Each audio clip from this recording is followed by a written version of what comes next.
I was 7, I wore these gloves. They held this stick. Well, these skates carried me over the blue line. We won the championship, and now it's all yours. Cool. Oh, and this mouth guard. I'll get my own. Thanks. The 5th season is when spirit for the game gets passed down. That's why we're proud to support over 5,000 teams.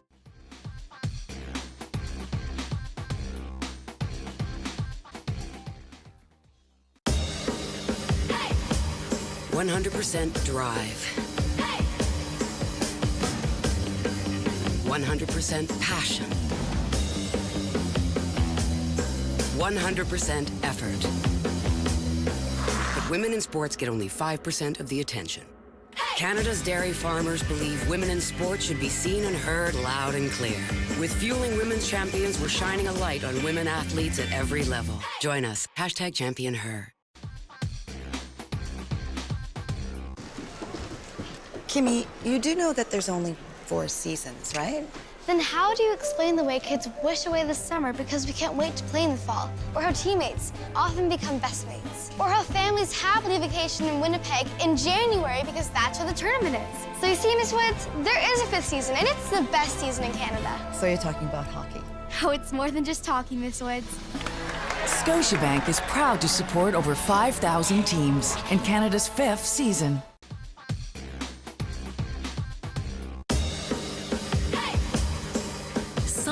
Énergie. 100% passion. 100% effort. Pourtant, les femmes n'ont que 5% de visibilité. Les producteurs laitiers canadiens croient que les athlètes féminines devraient être vues et entendues haut et fort. Avec Nourrir la passion du sport féminin, nous célébrons les athlètes féminines de tous les niveaux. Joignez-nous à Vive le sport féminin. Good afternoon, ladies and gentlemen, and welcome to today's Boston Blades broadcast here on CWHL Live. My name is Chris Knobloch. I'm joined by my broadcast partner, Steve Ventresca. The Blades take on the Brampton Thunder for the second game in a 6-game, what we're calling a series, as they will play Brampton 6 straight times, starting with last night's game. Elizabeth Tremblay had a goal for the Blades, her second of the season in the second period, but it was for naught as the Blades dropped a 2-1 decision after goals in the third period by Jess Jones and Candace Stiles. Blades goaltender Genevieve Lacasse, again the story for the Boston Blades. 51 saves on 53 shots, not allowing a goal until her 48th shot of the game, and that was on a breakaway. Joined now by Steve Ventresca. And Steve, kind of a heartbreaking loss last night for the Bladies.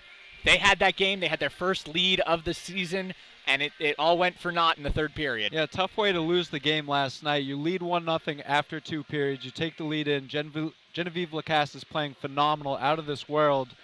And it's really a bad bounce that led to the first goal. It was a blocked shot. Tara Watchorn took a slap shot, bounced right off the pads, and away she goes on a breakaway. And the second one, another bad turnover that led to a 2-on-0. Not much Genevieve Lacasse could do after the save. Rebound goes in, 2-1, and they don't mount the comeback to tie it up before the end of the game. Tough way to lose, but you're starting to see this Blades team get it together and start putting quality games together. Now, luckily for the Blades, they do get one of their most important members back. Meg Myers, who missed last night's game, will be back. She will be on the top line with Erin Kickham and Christina Brown. That's going to be a huge boost for this Blades team.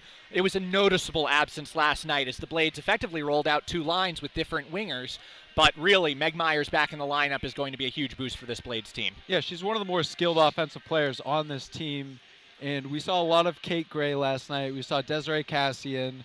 We saw Nicole Flores. We saw a couple different combinations. Coach just trying to give those girls a breather, but they don't have the skill and the same scoring ability of a Meg Myers. So that's going to be a big aspect for this team to get her back, add another weapon up front. And you mentioned Desiree Cassian. She saw her first ice time of the year yesterday, played so well. She's been promoted to the third line, at least during line rushes. So it'll be interesting to see how she's deployed, as well as this fourth line of Gore, Gray, and Flores, who have seen some sporadic play throughout the year.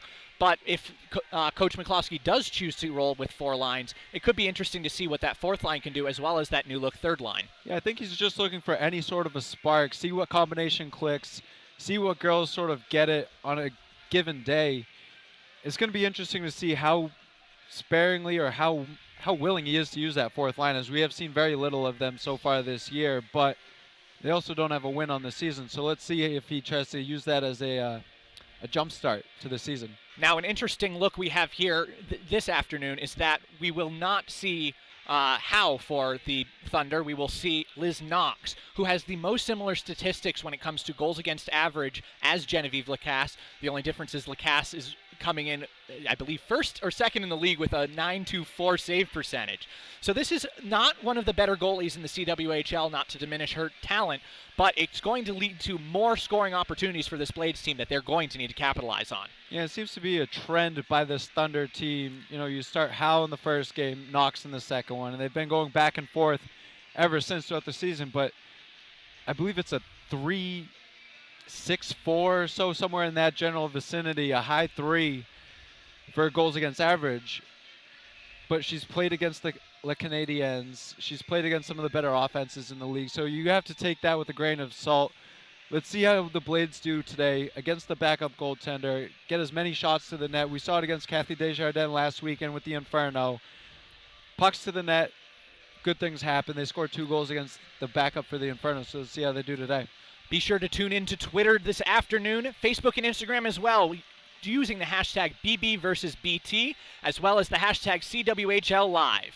CWHL Live is presented by Canada's Dairy Farmers Fueling Women's Champions program. With women's sports making up less than 5% of sports media coverage and getting 0.4% of all sports sponsorship dollars, Fueling Women's Champions is dedicated to turning around these statistics by directly tackling challenges that women and girls face, pursuing sports through their partnerships and organizations like the CWHL. We'll now go to Steve for today's starting lineups. Steve, why don't you start with the Brampton Thunder? So starting with the Thunder, they're starting with the line that scored both of the goals last night. So it's Rattray centered by Stiles with Jones on the other wing. Jones, of course, getting the game winner last night. Stiles with the breakaway goal. Heartbreaking. And they're starting with the second D pair that we saw last night. They get promoted to the starting lineup today.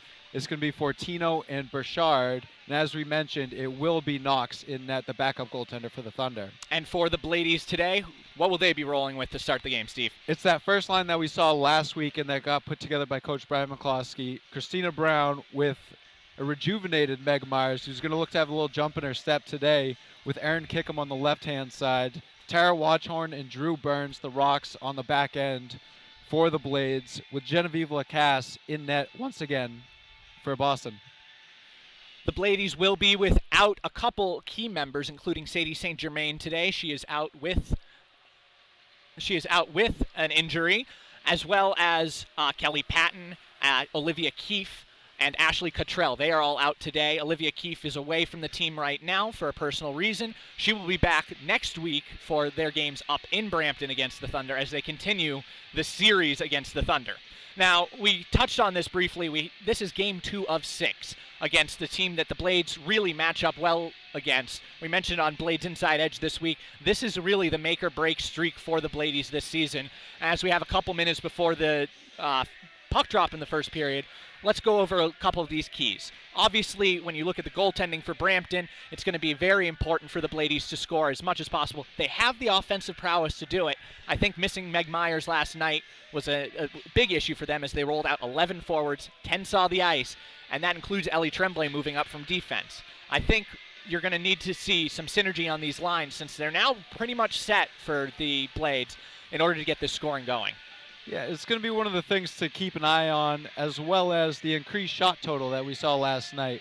They ended the game with 15 after just having 1 shot throughout the first period. They put up 7 in each of the next 2 periods. You know, pucks to the net has sort of been the theme going back to the Sunday game against Calgary. And they're doing a good job of creating chances themselves, making something out of nothing. If you go back to the Megan Shea goal that started the whole scoring spree, threw a puck in from the corner, and away they went as they went on to score another goal in the third period there. But you see the line start juggling, and I believe less juggling will be going on now, as you mentioned, Chris. They seem to be pretty set in stone, and this is what Coach Brian McCloskey is going to go with. I would almost consider today a must-win for the Blades. I would agree with you, Steve. I believe it's going to be a must-win as the Blades really need that first regulation tally to establish themselves as a possible playoff contender. Right now they're sitting at the bottom of the standings. This is unfamiliar territory for this franchise. But at the same time, they do have the offensive prowess to break out at any moment. This is the team and opportunity to do it against Liz Knox, against this Brampton team who, yes, has some good size and some good power on their defense, especially Burchard, who we saw last night. But what it really boils down to is this Blades team really needs to show what talent they have and what they're made of, because now is the time for them to act. If they want to move up in the standings, they have 5 games left against Brampton. They're going to get very familiar with this opponent, and they're going to need to do it soon. And I think tonight, we mentioned a must-win. It's going to give them confidence going back up to Brampton, especially going to their rink on their turf. You saw them play a very good game last night against Erica Howe. It's the backup goaltender tonight. No disrespect to her, but she's not as strong as Howe is in net, and the Blades are going to look to take advantage of that. Another maybe motivating note is that the Clarkson Cup is leaving Boston today, going back to the CWHL's league office, but it's going back on the Brampton bus. So at the end of the day, the Blades have to surrender their trophy to Brampton, even just for a bus ride. That could be motivation right there. A bit of an odd situation since it's a Canadian trophy going back to Canada, but we'll see if that leaks into the game at all. Yeah, let's hope not. Let's hope the Blades can, win one last one for Clarkie. We are starting with our starting lineups right now on the ice. Brampton get with their starting lineups, including Jess Jones, who scored the game winner last night, who they've introduced as the center, even though she is the right wing for the Brampton Thunder.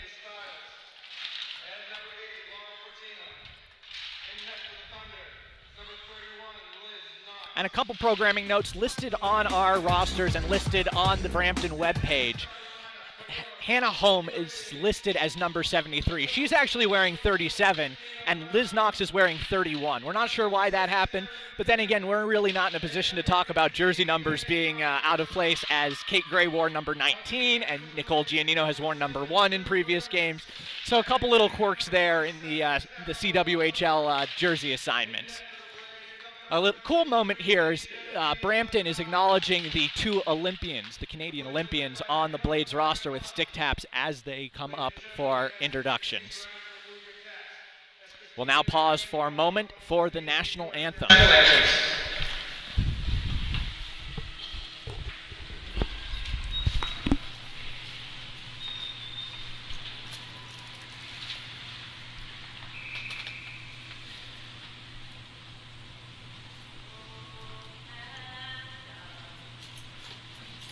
Our home and native land, true patriot love, in all thy sons command. With growing hearts we see rise the true north, strong and free, from far land. Oh, Canada, we stand on guard for thee. God keep our land glorious and free. Oh, Canada,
That was Christina Grandoni Barlow with the national anthems of Canada and the United States. The teams now gather by their nets for a quick little pregame chat, and we will be underway here in Marlborough at New England Sports Center on Rink 1.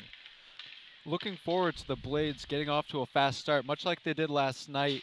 You know, they weathered the storm early as the Thunder came in, firing everything towards Genevieve Lacasse. They thundered the storm in the first, and then they went to work in the second period. You saw them get opportunities on 2-on-1s that led to Ellie Tremblay's goal last night. And they're going to need to create more chances like that. I think Meg Myers helps being in the lineup today. Lines for the Blades tonight. The first line of Kickham, Brown, and Myers. Second line of Murphy, Tremblay, and Farrell. Third line is Megan Shea, Nicole Giannino, and Desiree Cassian. And the fourth line is Maggie Gore, Kate Gray, and Nicole Flores. Defensive pairings, Tara Watchorn and Drew Burns, Maggie DeMazy and Sarah Duncan, and Clara St. Germain will rotate throughout the defensive pairings. For the visitor, Brampton Thunder, McParland, Vint, Richards. The starting line of Rattray, Stiles, and Jones. King, Montgomery, and Cation with Hannah Home coming in to rotate. On defense, it's LaRock and Edney, Fortino and Burchard, Whitaker and Simmons, and in goal is number 31, Liz Knox. We are just moments away from puck drop here at NESC. Should be a good game between the Blades and the Thunder as we get ready for puck drop. And as heartbreaking as the loss was last night, I think there's a lot to build off of for this Blades team moving forward. Face-off won by Christina Brown, sent back to Burns. Burns will chip it through the neutral zone looking for Meg Myers. Myers loses a handle on it, but will stick it into the Brampton zone where it is recovered by... That was Jones who recovered it. Now Jones up to Rattray. Rattray chips it into the Boston end. She'll fight for it along the near side boards. Watchorn harasses her in the corner, and the puck will go loose all the way over towards Stiles. Now Jones fighting for it with two Blades. Chips it over to Rattray. Rattray over to Fortino. Fortino with a shot that goes wide on purpose, and the puck will bounce around to the far side. Now Brown brings along the far side boards. Whitaker is in her way. She chips it past her. Out to play it is Knox. Brown is right behind her. Knox gets the play before Brown can get a stick on the puck. Into the Boston zone is Vint. Vint's shot on Lacasse is sticked away, and it bounces to the near side. Now Duncan behind her own net. She'll chip it up for Farrell. Farrell can't get a handle on it, and we'll go back behind the net where Duncan will recover, or DeMazy will recover. Loose puck along the near side. Tremblay over to Rachel Farrell, who gloves it down. Tries to bring it in the zone, does so without the offsides as Tremblay was right behind her. But the puck will go back behind the Brampton net, and Richards will recover it along the near side. Sluggish start so far for the Blades as they don't seem to have the urgency that we would expect to see out of the team. Watchorn grabs the puck at center ice, sends it over to Burns at the blue line, the Blades blue line. Burns chips up for Tremblay, but it's turned over to Cation. Cation and Watchorn fight along the boards. Tremblay is shouldered away by Cation, but meanwhile Brampton recovers the puck, chips it in the zone. Cation's going to have a one-on-one here with Lacasse, and it's sticked away by Watchorn. That's what you get out of an Olympic-level defensewoman. And the puck will go back into the neutral zone as Boston goes off for a change. Great hustle there by the captain, Tara Watchorn, as that puck just floated through Drew Burns, and her partner, Tara Watchorn, comes to her rescue. Puck down the length of the ice, recovered by Duncan in her own zone. She's out there with Claire St. Germain. Sends it up to Kickham along the near side. Kickham turns it over to LaRock. LaRock back into the near side corner where it's loose and will be brought up by Kickham. Now in the neutral zone, LaRock over to her defensive partner, Edney. Edney sends it in for Stiles. Stiles and DeMazy tangle up, and the loose puck will be loose behind the Boston net. Rattray is in there. So is Jones for the Thunder, but back there are St. Germain, who recovers and sends it up to Kickham. Now Kickham, across the center ice logo, looking for Myers on her wing, but will chip it in instead. Myers gives chase as it goes back behind the Brampton net, but getting there first will be the Thunder. Jones sends it out of her own zone, looking for Rattray. Rattray sends it back into the Boston zone as Watchorn loses her stick, and Lacasse will stick handle the puck herself, leaving it off for Burns. Now Watchorn, across her own blue line, up to Myers, now up to Brown. Brown brings it into the Thunder zone. Light shot there. A little, looks like stick got in the way there on Brown's shot, and Knox, as he's is able to chest it down, and we'll have a face-off in the offensive zone. And very similar play last night to the one that Christina Brown hit the crossbar on, with that game just being down 1 goal last night as she pulled the puck back in, dragged it, but this one got tipped up right into the chest of Knox. Easy save. Face-off won by Brampton, brought out of the zone by Vint. Vint has McParland, bound back to Vint. Vint looking with the centering pass, but couldn't get the shot off, as getting in the way there was Farrell. Now Farrell up to Tremblay. Tremblay across center ice, but loses a handle on the puck as it's tapped by Fortino. And the Thunder will control it in their own zone. That's Burchard. Now Fortino up to Vint. Vint chips it high and into the netting behind Lacass's net, and that is probably going to be a neutral zone faceoff. And yes, it will be at the neutral zone towards the blade's end. Yeah, I don't know what she was going for there. Just backhand pitchforked it up and over the glass. Almost hit the mass flag right behind the net. up into the net. Face-off won by the Thunder. Now Cation. Cation tips it. It'll be a shot on goal, but it's a weak one as she just sent it towards the blade's net, and Lacasse decided to handle it. One of the easier ones Lacasse will have all season right there. Now Giannino into the Brampton zone. Back around the Brampton net, can't clear, and it goes right to Watchorn. Watchorn keeps it in, but now Montgomery will bring it across center ice, sending it over to Cation. Cation along the near side. Burns is in her way, but Cation will keep it herself. Bounces off the boards to herself, and Burns will get in her way there, and Giannino will recover the puck. Now Giannino looking for a pass for Shea. She will find Shea. Shea will chip it into the Brampton end, where Knox will get a stick on it as the Blades make a line change. And we just had 3 defensemen on the ice there for the Blades. It looked like Clara St. Germain had moved up to the winger on that third line with Megan Shea and Giannino. That is the first time we have seen that pairing, or that line, all season. Now Edney controls it in her own zone, sends it over to LaRock. LaRock harassed by Christina Brown and Meg Myers. DeMazy will keep it in, looking for Myers, or Kickham rather. Kickham falls down as the puck is sent to Brown. Brown taps it on goal, and Knox will make the save, and we'll have a face-off in Brampton's end. Great hustle there by Kickham to keep the puck in the zone, dove for it, and just sent sort of a roller on net. And Meg Myers was tied up in front, couldn't get a stick free. Face-off won by Boston. Quick shot by Meg Myers. It goes high over the net. Now a loose puck along the near side with Richards and Kickham fighting for it. In there to help is Brown and Burchard. Burchard comes away with the puck, sends it to Vint. Vint is immediately harassed by Christina Brown, and Kickham will get control of the puck before Vint dispossesses her. Now turnover, but Brown can't get a stick on it, and coming back the other way is Richard.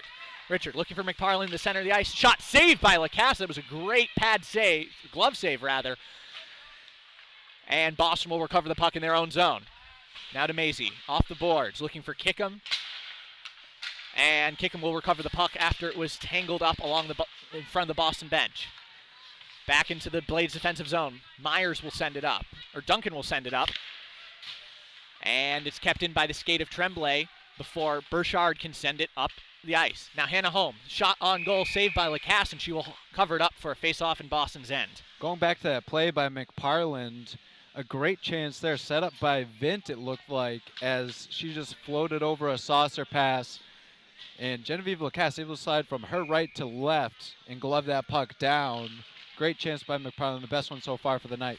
Face-off won by Brampton, but immediately turned over as Watchorn gets a stick on it. Sent up to Farrell. Farrell looks for Tremblay, but King will get her stick on it and sends it over to Montgomery. Montgomery with the shot off the shins of Burns, and it'll bounce to the near side corner. Now Watchorn fighting with 2 Thunder players, but it will be turned over. Montgomery then loses the puck, and looks like Burns will get a stick on it, sending it up to Murphy. Murphy in the near side face-off circle sends it over to Farrell. Farrell across center ice, chips it for herself, but will lose a handle on it, and back to get it will be Stiles. Now Murphy grabs a turnover in the Brampton end, and the net comes off immediately as she was fighting with Simmons, and we'll have a face-off. We saw a lot of that last night on the Blade side as Genevieve Lacasse's net came off its moorings quite a bit. And now we have Clara St. Germain taking the face-off. So she's playing center right now, and she wins the face-off, sends it over to Duncan. Duncan loses the puck to Edney, and Edney will send it over for LaRock. Now LaRock up the far side boards. Getting a stick on it is DeMazy. And now the puck will roll back into the Boston zone where Duncan will get her stick on it behind the net. Now DeMazy on the far side looking for Giannino. Giannino gets a stick on it, but it was a high pass and it will be bounced back over to Edney back in her own zone. Now LaRock tries to send it up, but it will be brought in the Boston zone by DeMazy, where she loses stick on it, and now we're going back the other way with Stiles with the puck. Winds up from the blue line. Easy save there for Lacasse, and she'll just glove it down as we started seeing a lot of transitional action there. One of the better chances there is Maggie DeMazy read that puck going through the center zone, picked it off, comes in on a 3-on-2. Didn't realize, I believe, that she had a trailer with her and tried to do it a little bit too much herself. Great stand-up play by Fortino on the backside. 12:34 left in the first period, still scoreless. Face-off won by Brown. Now Myers controls back to Brown. Brown brings it out of her own zone and across center ice. She has Burns with her, almost acting as a wing, and Myers, the trailer, sends it to Myers on a nifty behind-the-back pass, but it'll be turned over to Brampton. Now Fortino brings it out of her own zone across center ice. Over to Richards. Richards with a centering pass, and it goes wide. In there was Vint for the Thunder, and now the puck will roll back into the Thunder zone. Burchard controls the puck behind her own net. Two Blade players on her, but she'll send it over to Fortino, who controls. Now Fortino up along the near side to Richards, but Burns gets her stick in there and takes the puck away. Now Kickham into the Brampton zone where it's recovered by Fortino. Fortino chips it up to Burchard along the far side. Burchard winds up with a hard shot on Lacasse, and she's going to cover up there as, again, we got stuck in transitional play. We saw it a couple times last night. Burchard on the power play especially was able to wind up and unleash that big shot, and she does so once again just over the blue line, but with no traffic in front. Easy save for Genevieve Lacasse. Face-off won by the Blades. That was Ellie Tremblay winning the face-off and batted around to the near side where Murphy goes after it. Montgomery's on her, and we still have a loose puck just brought outside of the Boston zone, so the Thunder players will have to clear. Now Duncan chipped into the Brampton zone, giving chases Tremblay, but getting there first will be Whitaker. And the puck will be chipped out of play, and we'll have a face-off in Brampton zone. Another good job by the Blades. You know, they chip the puck in deep, and they're going after it hard. We saw this in the second game against Calgary. One of the changes that they made was their forecheck, forcing those defenders to make bad passes. And it looks like we may have... I was going to say, that is some standard puck over glass style delay of game. It looks pretty clean. It will be delay of game on Whitaker. So the Blades will be on the power play. 9.5% on the season, which is good for third in the CWHL, unlike their 97% penalty kill. Face-off won by Boston, shot by Burns, saved by Knox. She can't find the goal for a bit. It looks like we have a disagreement if that puck went in, and the referees are talking it over now with the Thunder players. Christina Brown certainly thought that shot went in. We lost sight of it in Knox's pads. I believe it was a fiery Meg Myers in front, jamming away a little too late there, but all's fine in love and war. Now Kickham over to Watchorn. Watchorn centers it herself, sends it to Brown, who taps it back to Burns. Now back to Watchorn. Watchorn rotates in the zone. Shot goes wide, but that was a pretty hard shot there from Watchorn. Now LaRock attempts to clear the zone up to Rattray, and Rattray will clear the zone, but Lacasse will come all the way out of her net to the far side boards to play it and leave it off for Watchorn.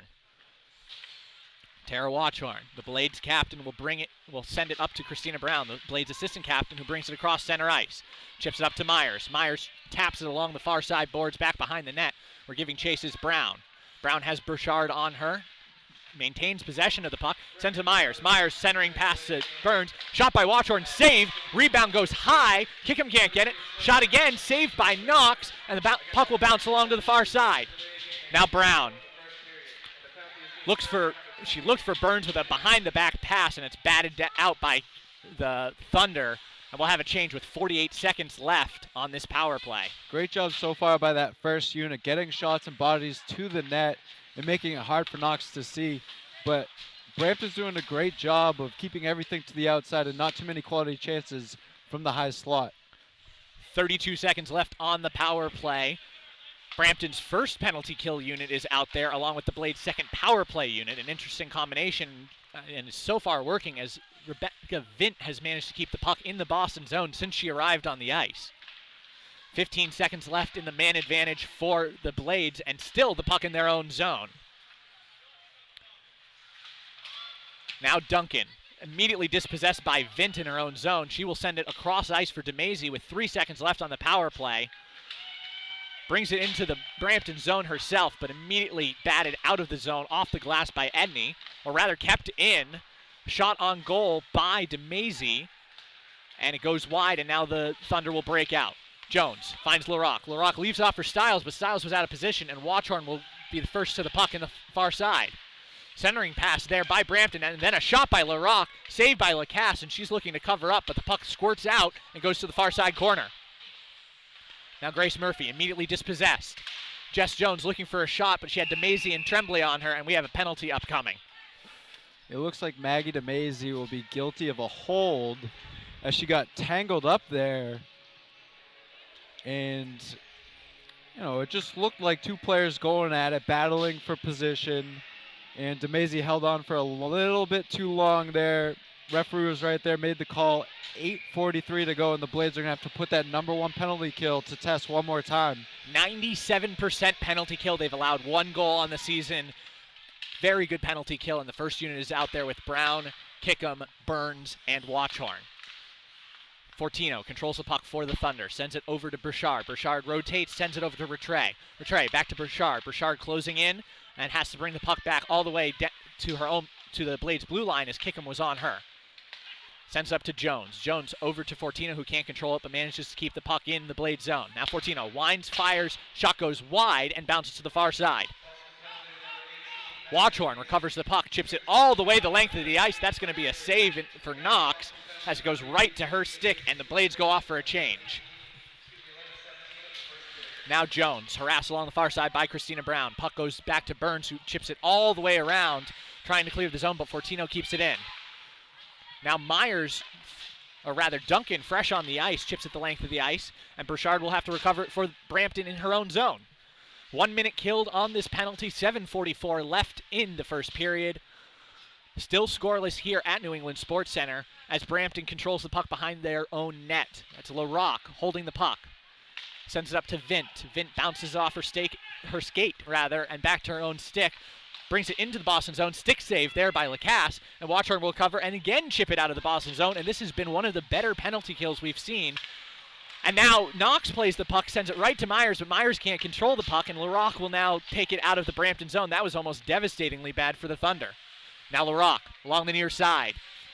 Holds the puck, sends it to Vint. Vint looking for a backhanded pass, goes off of the mask of Lacasse. And Watchorn attempts to clear it. She cannot, as it's kept in by Edney. Edney sends a cross-ice pass looking for Richards. Again, Watchorn will send it rattling around the boards, and again it will go into the Brampton zone. With 8 seconds left on this penalty, that's another successful kill for the Blades. It just didn't seem like the Thunder could get set up after that first initial attack. Great passing, great puck movement, and moving pieces to that power play, but at the same time, they couldn't get back in once the Blades had finally cleared the zone. Stoppage of play here with 6:39 left in the first period. It looks like that will be icing on Brampton. Didn't see looked like the puck went off of a Blades player, but we'll take the advantage here. It'll be Tremblay versus Montgomery, and won by Tremblay. Now controlled in the zone by Brampton, but now turned over to Murphy. Murphy places puck off her own skate into a massive humanity in front of the net. No one can come up with it, and finally Brampton will clear their own zone. Now Tremblay in the neutral zone with 2 Thunder players on her. Will backhand it back into the Thunder zone where it will be controlled by Edney. Edney harassed by Farrell, but sends it over to LaRock. LaRock brings it along the far side out of her own zone, crosses the ice to the near side, skates past Murphy, brings it to the far side faceoff circle, and sends a shot right off the skate of Tara Watchorn, who immediately brings it out of her own zone in the center. Watchorn has Farrell with her, brings it along the near sides into the Brampton zone herself, looking for a centering pass, can't find one, will send it to Giannino, fresh on the ice. Giannino is dispossessed immediately by LaRock, and Cation will chip it out of the Brampton zone. Now Stiles looking for a breakaway, but broken up beautifully by Clara St. Germain. Jess Jones manages to keep the puck right in the Boston zone with a diving stop quickly, and now it'll be turned over to Boston. Boston will send it into Brampton zone as we have a penalty upcoming on the Brampton Thunder. And it looks like it could be a body check or a boarding penalty. Or tripping. And it looks like it's going to be Whitaker again, the guilty party on her way to the box. But what a great play there by Clara St. Germain, who actually was a center on that line as Watchhorn and Burns were out there. And good thing that she is a defenseman by trade. She was back there and knew exactly what to do on that one-on-one situation with Stiles. It is a body check on Whitaker, and the first power play unit is out there for the Blades. Kickham controls after the faceoff. Sent back to Tremblay, who's playing defense with Watchhorn. Controlled in the corner by Christina Brown. Harassing her is Fortino. Brown controls the puck, sends it off the boards to Kickham. Kickham looking for a centering pass for Myers, but can't get it away and sends it back along the far side for Brown. Loose puck on the far side. Fortino controls. Kept in by Myers. Myers with a high shot that goes just over the net. Rebounds tried to tap in by Kickham, but she can't get it past Knox, who is down sprawled on the ice. Now Rattray on a breakaway that's immediately broken up by Tremblay as she was able to get back in time. And now Watchorn will bring it across her own blue line, sending up for Myers. Myers along the far side, harassed by Stiles, and that will dispossess her of the puck, leaving back for Edney, who will rattle around the boards, but kept in by Tremblay. Tremblay centers it herself, attempts a shot, but Richards gets in her way, recovers the puck, now chips it over to DeMazy. DeMazy winds up, fires, goes off of LaRocque's hands. She is down for a second on the ice, and the puck will be back in the Boston zone. That was a hard block by the captain of the Thunder. Great sacrifice by the captain, knowing that DeMazy was walking in. Turnover in the Boston zone. Vint controls the puck, shovels it over Lacasse's net, and Megan Shea will finally recover the puck. She is harassed by Vint again, who's been all over the ice when she's been on the penalty kill. Finally, Boston will settle the puck down in their own zone. Burns along the near side, across the center ice, chips it into the Brampton zone. Loose puck. Knox thought about controlling it, but chose otherwise, but it's sent to along the boards to Shea. Shea with a centering pass, almost a shot that goes wide of the net, and it'll be chipped out by the Brampton Thunders. Lacasse will look to control with Montgomery coming in on her quickly. Lacasse's pass to center ice, controlled by Farrell. Farrell tapped it to DeMazy for a second, and the puck came loose and went back into the Boston zone. Batted off the back of the Boston net. Watchorn will recover. She's harassed by Montgomery as the penalty expires. Shea dispossessed by King right at center ice. King can't get a shot off, and the puck will trickle back to Watchorn, who sends the puck to Burns for a cross-ice pass. Farrell dumps the puck into the Brampton zone as Boston goes off for a change. Knox will control it behind her own net, and passes off to Fortino. Fortino has Kickham to beat and banks it off the boards to do so. Sent into the Boston zone by King, but it will be controlled by Duncan immediately. Duncan attempts to clear, cannot, as Edney comes in to help out for the Thunder. She has Rattray and Stiles with her. Stiles fights for it along the near side, gains possession, and bats it back around the boards. Funky bounce off a skate there. Christina Brown was able to prevent the puck from being centered. Now Myers will send it cross ice, looking for Kickham, but it will end up going to DeMazy instead, as Kickham was out of position. Now Fortino turns it over to Brown. Brown looking for a centering pass, looking for Kickham, but the puck will trickle out towards the near side corner, and it will be fought for by two of the Bladies and 3 of the Thunder. Now Kickham looking for Brown. Puck trickles back to Watchorn. Watchorn's shot goes wide as she didn't get her stick down, and it'll be loose along the near side, controlled by Fortino as she attempts to clear. Watchorn keeps it in. Jones is on her. Watchorn again fights for the puck, but Fortino will control and sending it over to Edney with a minute 55 left in this first period. Tara badly wanted to make up for that misfire on the one-timer and tried to do it all herself there. Jones ships the puck up to center ice where it'll be controlled by Rattray. Rattray has Watchorn to beat and chooses not to, sending the puck in to behind the net where Stiles goes after Lacasse, but Lacasse manages to pass to Watchorn first. Now Tremblay turns it over to McParland. McParland looking for a shot, saved by Lacasse. Rebound goes wide, and Richards couldn't get her stick on it before Burns got in the way, but that was a beautiful centering pass. Now McParland on another Boston turnover. 1:25 left in the first period, and getting in McParland's way was Murphy. Glove down by Simmons in front of the Boston net. Sent to McParland. McParland brings it into Boston zone. Sends it off Vint's skate. And Tremblay will recover, sending it up to Murphy. Murphy loses possession, and Simmons will tap it into the Boston zone, and Lacasse will be back behind her own net to play it. Now Watchorn. Vint comes in quickly, dispossesses her briefly of the puck before Watchorn recovers. Again, Vint in the way. Vint centering pass. Shot, save, rebound, score! Rebecca Vint is going to get credit for that save, but it looks like it was tapped in, that score rather, but it looks like Watchorn's stick was the last stick it went off of. That's going to be a 1-0 score for the Brampton Thunder with 55 seconds left in the first period. Yeah, and Vint has been a one-man wrecking crew, just causing havoc in the Blade zone. She got Tara Watchorn, picked her pocket behind the net. Watchorn gets it back and tries to beat her. Walks right out front, pops it up in the air, and it pops just past the glove hand of Genevieve Lacasse. Face-off won by the Blades, sent into the Brampton zone. Now controlled by Hannah Holm. Hannah Holm tries to get it into the Blade zone, is unable to, and kept in the neutral zone. Now chipped into the Brampton zone by Maggie DeMazy. Now Fortino sends it to Hannah Holm. Hannah Holm into the neutral zone, but Claire St. Germain will chip it back into Brampton's defensive zone. 23 seconds left in this first period, 1-0 Brampton Thunder. Claire St. Germain attempts to keep the puck in, is unable to, and DeMazy will recover in her own zone after it was chipped out by Thunder. Now Duncan sends it into neutral zone. Whitaker sends the puck back into Boston zone. It'll be chipped along the far side boards with 5 seconds left in the first. Loose puck along the far side. Giannino fighting for it, but Whitaker will come away from, rather Rattray. That will do it for the first period. Overall, a good first period by the Blades so far. A tough goal to give up there as Tara Watchorn, your captain, gets stripped of the puck. And it was almost like she wanted to show up Vint for stealing that puck from her in the first place. Try to go back around the net, bank it off the side. And, you know, a bad turnover right in front. Not much Genevieve Lacasse can do there. Apologies for the hand signals. We are getting ready to speak with Drew Burns, defense of the first defensive pairing for the Blades. We'll have her in a moment. Again, good first period until the last minute for the Blades. Definitely tough to see.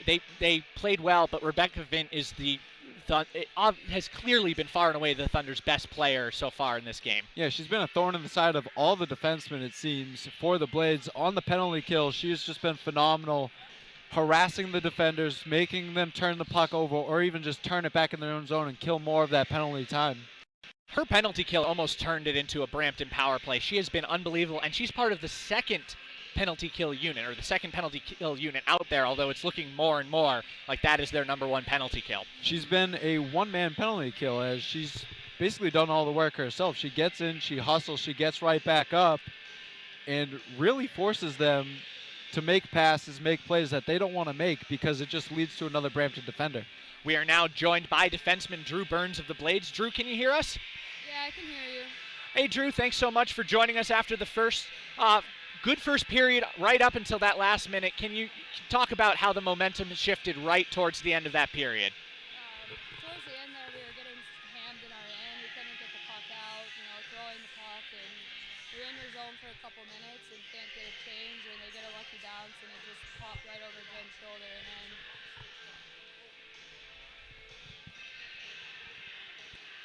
let's try that again. Drew, can you hear us now?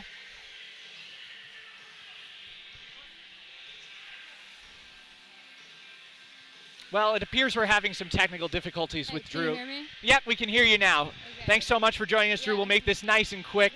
Okay. Talk about the first period real quick. Obviously, that goal with less than a minute left, but otherwise a pretty well-played first period for the Blades. Well, that was some very, very nifty passing. No doubt about that one. There's your nifty, your first nifty of the season. No doubt about that one, as Genevieve Lacasse right now is just shaking her head and not sure what else she can do to try and keep her team in this game. The Blades now, Davis down the left wing, shot, Lacasse, rebound. We got ourselves another goal for the Calgary Inferno. Not sure who that one went in off, but that's going to make it 5-0 for the Calgary Inferno with 7:10 left. Does look like Jenna Cunningham is getting the celebrations for that, coming out of the box, getting involved with the play. As we take a look at it here, shot and the rebound, Cunningham pots that and does the Bobby Orr dive over Genevieve Lacasse. So since we played it for getting the penalty, we might as well play it again here. Goal scored by Jenna Cunningham, forward for Medicine Hat. Over on the left side now, Crom with it. Crom centering pass, rink wide over for Campbell, who's going to pot that one in for her second of the night to make it 6-0 for the Calgary Inferno here with 2:46 left in the second period. Nice job by both Bram and Cunningham to get back on side there, allowing Crom to come up the left side boards and find Jessica Campbell on another cross-ice pass that finds the back of the net behind Genevieve Lacasse, who, despite giving up 6 goals, still has 31 saves on the night and is playing one heck of a hockey game.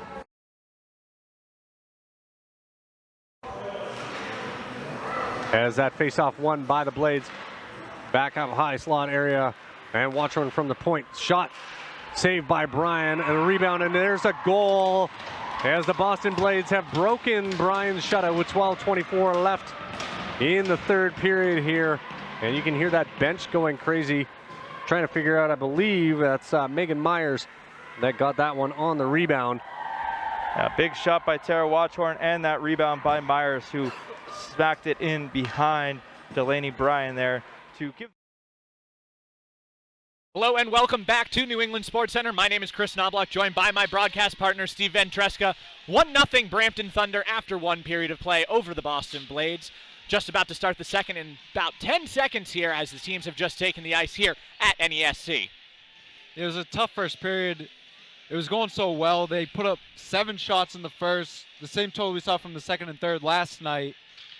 But the last goal was for the Thunder, and it was a tough giveaway by Tara Watchorn, your captain, with under a minute to go. That could be a heartbreak for the Blades as the second starts. Face-off won by Boston, played back to Watchorn.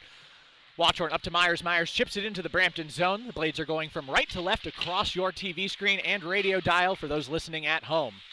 Now loose puck. Fought for by by Erin Kickham, but it's sent up to Rattray. Rattray will bring it into the Boston zone. She has Jones with her at the center. Rattray will send a shot high and wide off the stick of Kickham, and it'll be face-off next to Genevieve Lacasse just 23 seconds into the period. And let's hope that the Blades get off to a better start this period. They looked a little sluggish, especially getting out of their own zone to start last period. So let's hope they get off to a better start, get more shots on Knox. Face-off won by Boston. Watchorn plays it along the far side boards up to Kickham. Kickham out of her own zone. Looking for Brown, and she's harassed by Jones, who gets a stick on her. The puck will trickle into the Brampton zone, where it will be covered by, almost looked like Meg Myers, but it's actually Richards. Now Richards along the near side. Dispossessed. Burchard centering pass there, but Kickham had it bounce off her skate and went back to the rear boards. Now Brown, centering pass for Myers, who couldn't get a stick on it. The puck will trickle back to the near side. Myers looking for a centering pass, does so to Duncan. Duncan sends it back, but it goes off Fortino's skates, and Fortino will send it up to Stiles. Now Stiles looking for Rattray. Rattray takes down to Maisie and holds the puck herself. Vint steps on the ice just as Rattray puts a shot on Lacasse, who pad saves it away to the near side. Now McParland whiffs on a shot, and Tremblay will bring it through center ice and will put a shot on Knox, who will hold on with 8:40 left in the second. Yeah, just a little wrist shot there by Ellie Tremblay just over the blue line. We saw her score from a similar spot last night, but that one got tipped up, it seemed, and sort of flooded in on Knox, and she was able to easily glove it down. Face-off won by Brampton, sent back to the rear boards, but Rachel Farrell will be first one there. Centering pass there for Tremblay, but she can't get a stick on it. Puck bounces out to Watchorn. Watchorn's shot goes off McParland and then Richards and bounces out to the far side. Now Watchorn gets the puck from Burns. Skates with it, sends it back to Burns at the point. Burns over to Farrell.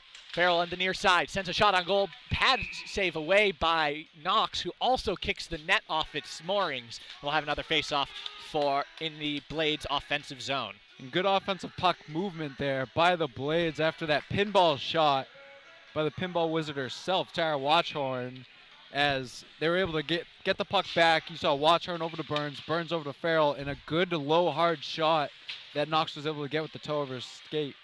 Claire St. Germain again playing center, but the faceoff is won by the Thunder. Now loose in the neutral zone. Giannino will skip it into Brampton's zone, where it's recovered by Edney. Edney back behind her own net. Sends up for Cation. Cation loses possession of the puck, but is picked up by Montgomery. 2-on-2 the other way. Montgomery has King with her, will send a shot high towards Lacasse, who will glove it down and hold on for the faceoff. We've had 5 faceoffs already in just 2 minutes and 11 seconds into the second period, and it looks like we're going to see a lot of back-to-back action. A slow-moving start to this period, but I don't think the Blades mind that too much. Faceoff won by Saint-Germain. Duncan now fights for it with King. Loose puck right in front of the Thunder bench. Shea also in there, and the puck will trickle out to DeMazy along the far side. DeMazy chips it up and out of her own zone. Shea gives chase, but LaRocque will grab the puck right even with her own net and will skate it around back behind the net. Now LaRocque dekes Saint-Germain, sends it into the Boston zone. Lacasse thinks about playing it behind her net, but Burns will be back, who is harassed by Cation. Now Rattray. Centering pass for Bouchard. Stoppage of play right as Bouchard winds up on a shot, and we'll have a face-off, as it looks like Lacasse's net came off its moorings, which we saw quite a number of times yesterday. Almost makes you think of the David Leggio rule in the AHL. For those of you who don't know, the Leggio rule was started by David Leggio, who kicked the net off on a breakaway, and it seems that the net mysteriously comes off of Lacasse's goal every so often. Now Watchorn looking for Christina Brown, but it's turned over to Rattray. Rattray has Burns to beat, turns it around, sends it across ice to Fortino. Fortino winds up. Myers is in her way. Puck squirts wide to Watchorn, who will send it over to Burns.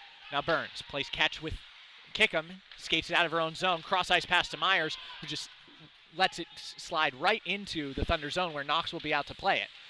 Brown and Bouchard in the corners, both 24s for the Thunder and the Blades. Coming away with it is Bouchard, brings it close to the center, and it's turned over to DeMazy, who chips it back into the Brampton zone where Stiles will recover. Stiles, dangerous cross-ice pass for Jones there, trickles off Jones's stick and sent to Duncan, who will send it to DeMazy right at the point on the Brampton blue line. Now Brown kicks it towards Knox, who will cover it up, and we'll have a face-off on at the near side circle as Knox holds on to the puck there. Christina Brown maybe telegraphing that move. It's the second or third time we've seen her do it so far this game. Just sort of the curl and drag, and Bouchard was having none of that as she just stood her up in an easy save by Emily Knox. Face-off won by Brampton. Simmons behind her own net, controls the puck, sends it to Richards. Richards, harassed by Tremblay, loses possession for a second, but sends it up to McParland along the near side in Boston zone. McParland skates it behind the Boston net. She's looking for a centering pass. We'll send it to Simmons at the point. Simmons sends a weak shot on goal. Looking to clean up there is Vint, and Vint can't get a stick on it, so it will trickle back behind the net. Now Vint with the backhand opportunity, saved by Lacasse, and we'll have a face-off as Rebecca Vint again terrorizing the Blades defense. Just her speed and her tenacity, I think, is what's really giving the defenders for the Blades a lot of trouble, as they don't seem to have a second to breathe or think about where they want to pass that puck before Rebecca Vint is on them. Face-off won by Brampton, sent on net by Whitaker. Cass did not see that, shovels it away, and Watchorn will recover the puck. Now Vint dispossesses Watchorn. Looking for it in the corner is McParland. She will come away with it. Tries to skate it out to the point, is unable to. Sends it back into the corner to Vint. Vint holds the puck, beats Burns. A centering pass that's covered up without Lacasse even really looking at it. A nice glove cover up there. We'll have another face-off in the Boston zone with 15:34 left in the second. Yeah, and like you said, Chris, a very slow-moving start to the second period. Lots of whistles. But, you know, you get the feeling that things are going to start turning here for the Blazers. We saw a couple good chances, especially by this line that we're seeing now, the Brown, Myers, and Kickham line. So let's see if they can get one on the board here. Centering pass there by the Thunder, patted away by Lacasse, and now Kickham will clear her own zone. Kickham looking for Myers, but instead it finds a Brampton stick, and King will chip it back into Boston's zone. Watchorn gets in her way, and Burns will be first to the puck. Burns sends it around the boards. Kickham looking for it, shovels it off to Brown. Brown, who has Myers with her, has 3 Brampton players to beat, and King will come away with the puck after it's turned over to LaRocque. Now puck sent into Boston zone, giving chase is Hannah Holm. Hannah Holm looking for a centering pass, sealed off by Lacasse, and Watchorn will get to the puck first, sending it over to Kickham. Now Myers. Myers chips it on net as Knox comes to play it out. Knox lunging to get a stick on that, and LaRocque will skate with the puck in her own zone with Farrell on her. Now Edney takes the pass from LaRocque, sends it back to LaRocque, but getting a stick in the way is Farrell, and the puck will bounce out to Jess Jones, who sends it up to King at the center mark. Into the Boston zone goes the puck. Back to play is DeMazy. DeMazy plays it behind her own net. Pace now picking up with 14:29 left in the first period. Attempted clear, but it's kept in by Jones. Jones Rattay looking for Jones, but it's a loose puck, and Boston is able to clear. Now shot on goal, saved by Lacasse as that went right off Duncan's stick. But the pace in the last 35 seconds really picked up in this game. I think it really picks up with this starting line that we saw score both goals last night for the Thunder, with Stiles, Rattray, and Jones. Rattray can really move, and she pushes the defense back, moving, using her speed and going to the outside, giving space for Stiles and Jones, the playmakers of that line, to really get some open space. Face-off won by Brampton, but the puck goes right to Rachel Farrell as Jones couldn't get a stick on it.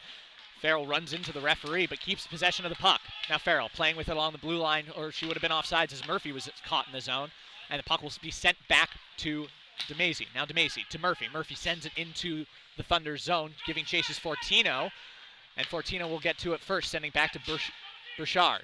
Burchard holds the puck behind her own net. Megan Shea comes in to harass her, and Burchard dumps it off for Fortino. Fortino sends along the near side boards to Rattray, and now back to Fortino. Fortino skates through near side face-off circle. Giannino gets a stick on her, no call. Could have borderline call there. Watchorn now recovers the puck. Watchorn winds, fires. The puck goes over Knox as she couldn't get a glove on it. And it will be recovered by Fortino in the back of the zone. Now Watchorn. Watchorn harassed by Vint. That's a matchup to watch for the rest of this game.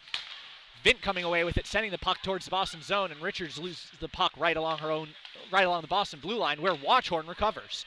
Watchorn sends the puck cross ice. That will be icing, and by my count, Tara Watchorn has played at least 6 of the first 7 minutes here in the second period. She's been on the ice a lot, and the Blades really do rely on her for a lot of the defense, a lot of the offense, as we just saw her rip that slap shot that goes up off the glove hand, popped in the air. It almost looked like the exact same play that ended up for the goal for the Thunder. Face off one by the Thunder. Now McParland controls in front of her own bench. Sends it towards Vint. Vint playing with it behind the net. Watchorn is on her.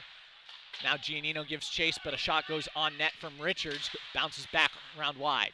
Now centering pass sticked away by Lacasse, and Watchorn will get to it first along the far side, cleared out by Giannino. Giannino gives chase, but Richards is first to it in the Brampton zone. Shea is also there, but Richards passes it to Whitaker, who brings it out of her own zone. Whitaker up to McParland, who chips it into the Boston zone off her stick. Duncan is first one there. McParland is on her. McParland and Duncan fight for it on the far side. McParland comes away with it, sends it to Montgomery. Montgomery gets tangled with Burns, and the puck will bounce back to McParland. McParland centering pass there for Montgomery, but goes off the chest of Burns, and Burns will manage to... It looked like she cleared it, but instead it actually rolled through the stands. That's going to be a delay of game penalty on Drew Burns, and the penalty kill goes back to work. Tough call there. Tough call, especially losing one of your top 2 defensemen for this crucial penalty kill, I think. You know, you're a little under 8 minutes gone here in the second period, and it looks like a little bit of a shakeup of lines here, as it's the Vint line out there to start this power play, as opposed to the Stiles line that we saw so much of tonight. Their number 1 penalty unit versus the Blades' number 1 penalty unit. Shot from McParland there goes right to Lacasse's pads, and it's sticked away by the Blades and sent the length of the ice. 12 minutes left in the second period, 1:41 left in the penalty kill for the Blades. Brought out of the Brampton zone by Edney. Edney harassed by Brown, but holds the puck, sends a centering pass, almost a shot on Lacasse, which bounces off her pad, and will bounce out to the point where McParland is waiting.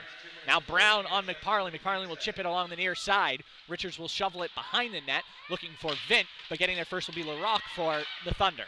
Now Kick and Larocque fight for it. Larocque up to Richards along the far side corner. Richards controls and is dispossessed by DeMazy, but she will recover along the far side. Holds the puck. Richards, centering pass for Edney. Edney now looking for Larocque. Larocque skates with the puck to the center. Back to Edney. Edney's slap shot goes wide. Vint looked for it, and instead, Kickham will send it cross ice the length of the ice. Held back behind the net by Knox. Christina Brown almost got to it first, but Knox managed to get it up to the Brampton captain, Larocque. Larocque sends it cross ice for Stiles. Stiles looking for a centering pass, finds Rattray. Rattray sends it just wide of the net, and it will bounce out to Burchard at the point. Burchard up to Jess Jones. Now back to Burchard. Burchard to Fortino. Fortino holding the puck, sending back to Bouchard to the center. Now Jones along the far side point.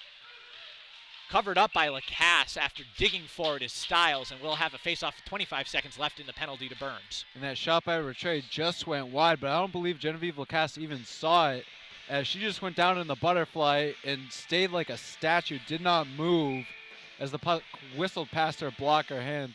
Thankfully for the Blades, keeping it out of the net. Face-off won by the Blades, giving chases Watchhorn. Jones is with her, and we'll have a loose puck behind the Boston net. Coming away with it is Stiles. Stiles up to the point with Bouchard. 10 seconds left in the penalty to Burns. Now Fortino swaps with Bouchard. Now back to Bouchard. Bouchard winds up off of Lacasse's skate and to the back rear boards. Now Whitaker. Over to Fortino. Penalty expires to Burns, so it's back to even strength. Fortino chips it up to Whitaker. Getting a stick in there is Watchhorn. Watchhorn has Murphy with her. 2-on-1 here. Watchhorn winds, fires, score! The captain, Tara Watchhorn, ties the game at 1. A great read going back to the defensive zone by Tara Watchhorn. It looked like Drew Burns went straight to the bench, remained a 5-on-4 while the extra player was coming out, and that player was Grace Murphy, who then joined the rush. Tara Watchhorn looking her off and going just under the crossbar, beating Knox above the glove hand, tying this game up just about halfway through. Tara Watchhorn's second goal of the season, unassisted. A beautiful top shelf snipe over the stick side of Rebecca Knox, and it's a tie game here just at the halfway point of regulation. And when things aren't going well, you sort of lean on your veterans. You want those guys to lead by example, sort of get the engine going. And Tara Watchhorn doing it everything herself. Great read defensively, sticks that puck down, and then comes in on a 2-on-1 and rips a beautiful shot home for a goal. Face-off won by the Blades in their own defensive zone after a save by Lacasse that saw the puck go into the netting. Fought for along the far side now as Murphy fights for it. In to help is DeMazy, and it will be chipped out of the zone by Murphy. Aaron Kickham picks up the lone assist on Watchhorn's goal. And now loose puck in the neutral zone. Simmons up to Cation. Cation sends it along the boards where Duncan will recover back behind the Boston net, and Duncan will skate behind her own net to send it out to center ice. Recovered by Edney. Edney sends it in for Vint, who's back on the ice without that first defensive pairing. Shot saved by Lacasse. The rebound is quickly smothered as Richards was right on her doorstep. Good save by Genevieve Lacasse to keep this game tied. And if I can go all the way back to that penalty kill for the Blades, another successful one. That's 2 for 2 on the night, but it was Clara St. Germain as Tara Watchhorn's partner there for the tail end of it, as her normal partner Drew Burns was in the box, and a great job by the Swiss Army knife for the night, Clara St. Germain, who's doing everything it seems. Now Burns fights for it with Richards along the far side. Up to Giannino, who chips it back to Burns, and Burns will rattle it around the boards to the near side. McParland is first to the puck. McParland back around looking for Richards, but getting there first is Giannino. Loose puck along the far side boards. Coming away with it is Burns. Burns finds Shea cross ice, and Shea will chip it right into the Thunder bench. That was a danger. Coach Fines for the Thunder went diving out of the way. Clearly unintentional, but that was a wicked shot right into the Thunder bench. Yeah, about 6 feet after the glass ends, the Thunder bench starts, which has no glass in front of it. And that wrist shot was high and hard. A couple feet higher, and that puck's coming right at us, Chris. Now Fortino plays the puck up to Jess Jones. Turned over. 3-on-1 the other way if they hurry. Kick him, shot, save, rebound. Oh, just goes wide as Myers couldn't get a stick on it, and it will come back the other way with Rattray. Rattray has help from Stiles in the center, but there are 3 Blades back to control her. Backhand, rebound, score!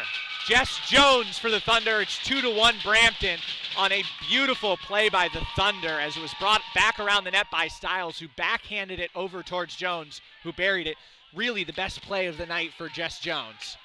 Great play on the other end. Meg Myers, a little saucer pass to Kickham, who was able to just sort of force it towards the net. And then there you saw the speed of Rattray on the counterattack. Uses that speed, goes all the way around the net before centering it, and Jones is able to get a stick on it. And off the face-off, Ellie Tremblay goes right in the face of Fielding Montgomery, and that's going to be an easy 2-minute call there. So the Blades go back to the PK on what is clearly a frustration penalty as the puck hit the ice and Tremblay hit Montgomery. Yeah, not a very smart penalty there, especially now trailing 2-1. You just got that momentum from the Watchorn goal. You had the big penalty kill, and you go and take a penalty like that. Just not something the Blades need right now. Fortino controls the puck at the Blades blue line, sends up to Stiles. Stiles holds, harassed by Watchorn, back to Fortino, who swaps places with Burchard. Now Burchard winds, fires, just goes wide of Lacasse's net, recovered in the corner by Rattray. Now Rattray. Drew Burns getting a stick in there, and a Watchorn coming to help. Rattray still controlling the puck, shovels it over to Jones. Fortino now at the point. Rotates back to Jones, plays catch, winds, fires, save, rebound, save again, rebound, save again. Beautiful sprawling save by Genevieve Lacasse. That was gorgeous, and we'll have a face-off, no goal. And the flexibility of Genevieve Lacasse, you know, makes the first big save, but then just sticks the left pad out there in the splits and able to hold that split while stopping another rebound chance there by the Thunder in front of the net.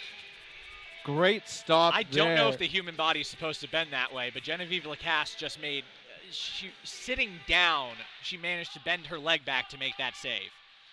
Face-off won by the Thunder. Now LaRock holds at center ice.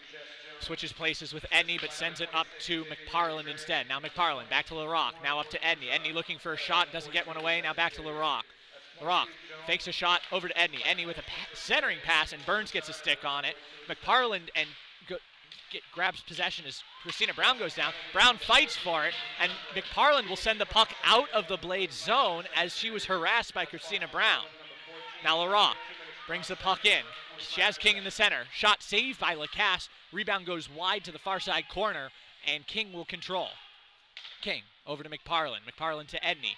41 seconds left in the penalty kill. LaRock with her shot going wide, and McParland will recover. Now Edney back to McParland. McParland centering pass, but getting a stick there is Kickham, and the puck will go into the near side corner. Now Vint winds, fires, patted away by Lacasse, and it will be controlled by Watchorn. Watchorn sends it, tries to send it out, and does, as Edney was unable to glove it down, and she will now reset at center ice. Now McParland attempts to bring it into the Boston zone and does so after running over Drew Burns. Centering pass there for Edney, but the puck will instead bounce to the far side where King and Brown give chase. Watchorn turns it over to Montgomery, shoveled on net and saved by Lacasse. This has been a very long shift for these penalty killers as time is now up and Ellie's out of the box. 5-on-5 action here with 6 minutes left in the second period. 2-1 Brampton leads as there's a loose puck back behind the Boston net. Tremblay and Burns giving chase for the Blades. In there is Fielding Montgomery and Tara Cation. But coming away with it will be Tara Watchorn. Now Watchorn skates it out of her own zone up to Tremblay. Tremblay brings it into the offensive zone. She's all alone there for the Blades. Centering pass, but there's no one home as there is no one else in the zone. Now Murphy recovers along the near side. Sends it cross ice for Duncan. Duncan is dispossessed, and it will be Stiles attempting to clear it out, and she does, bringing it across center ice and into the Boston zone. Now Duncan in her own zone, looking for defensive help, finds none, rattles around the boards, but getting there first is Whitaker. Whitaker attempts a shot on goal, but it goes into the skates of her own player, Stiles. Now Jones, over to Whitaker, back to Jones. Jones looking for the shot, saved by Lacasse. Digging for it in front of the net is Stiles, and instead of digging it towards the net, she digs it out to Grace Murphy, who brings it out of the Boston zone. Murphy chips it on net. Knox will stick it to the far side. Tapped off the glass by Jones. Duncan can't keep it in, and St. Germain will then fire it towards Knox in the Brampton net. Fortino now controls in her own net over to Bouchard. Bouchard with a long pass to Jones. Jones holds, waits for help, gets it.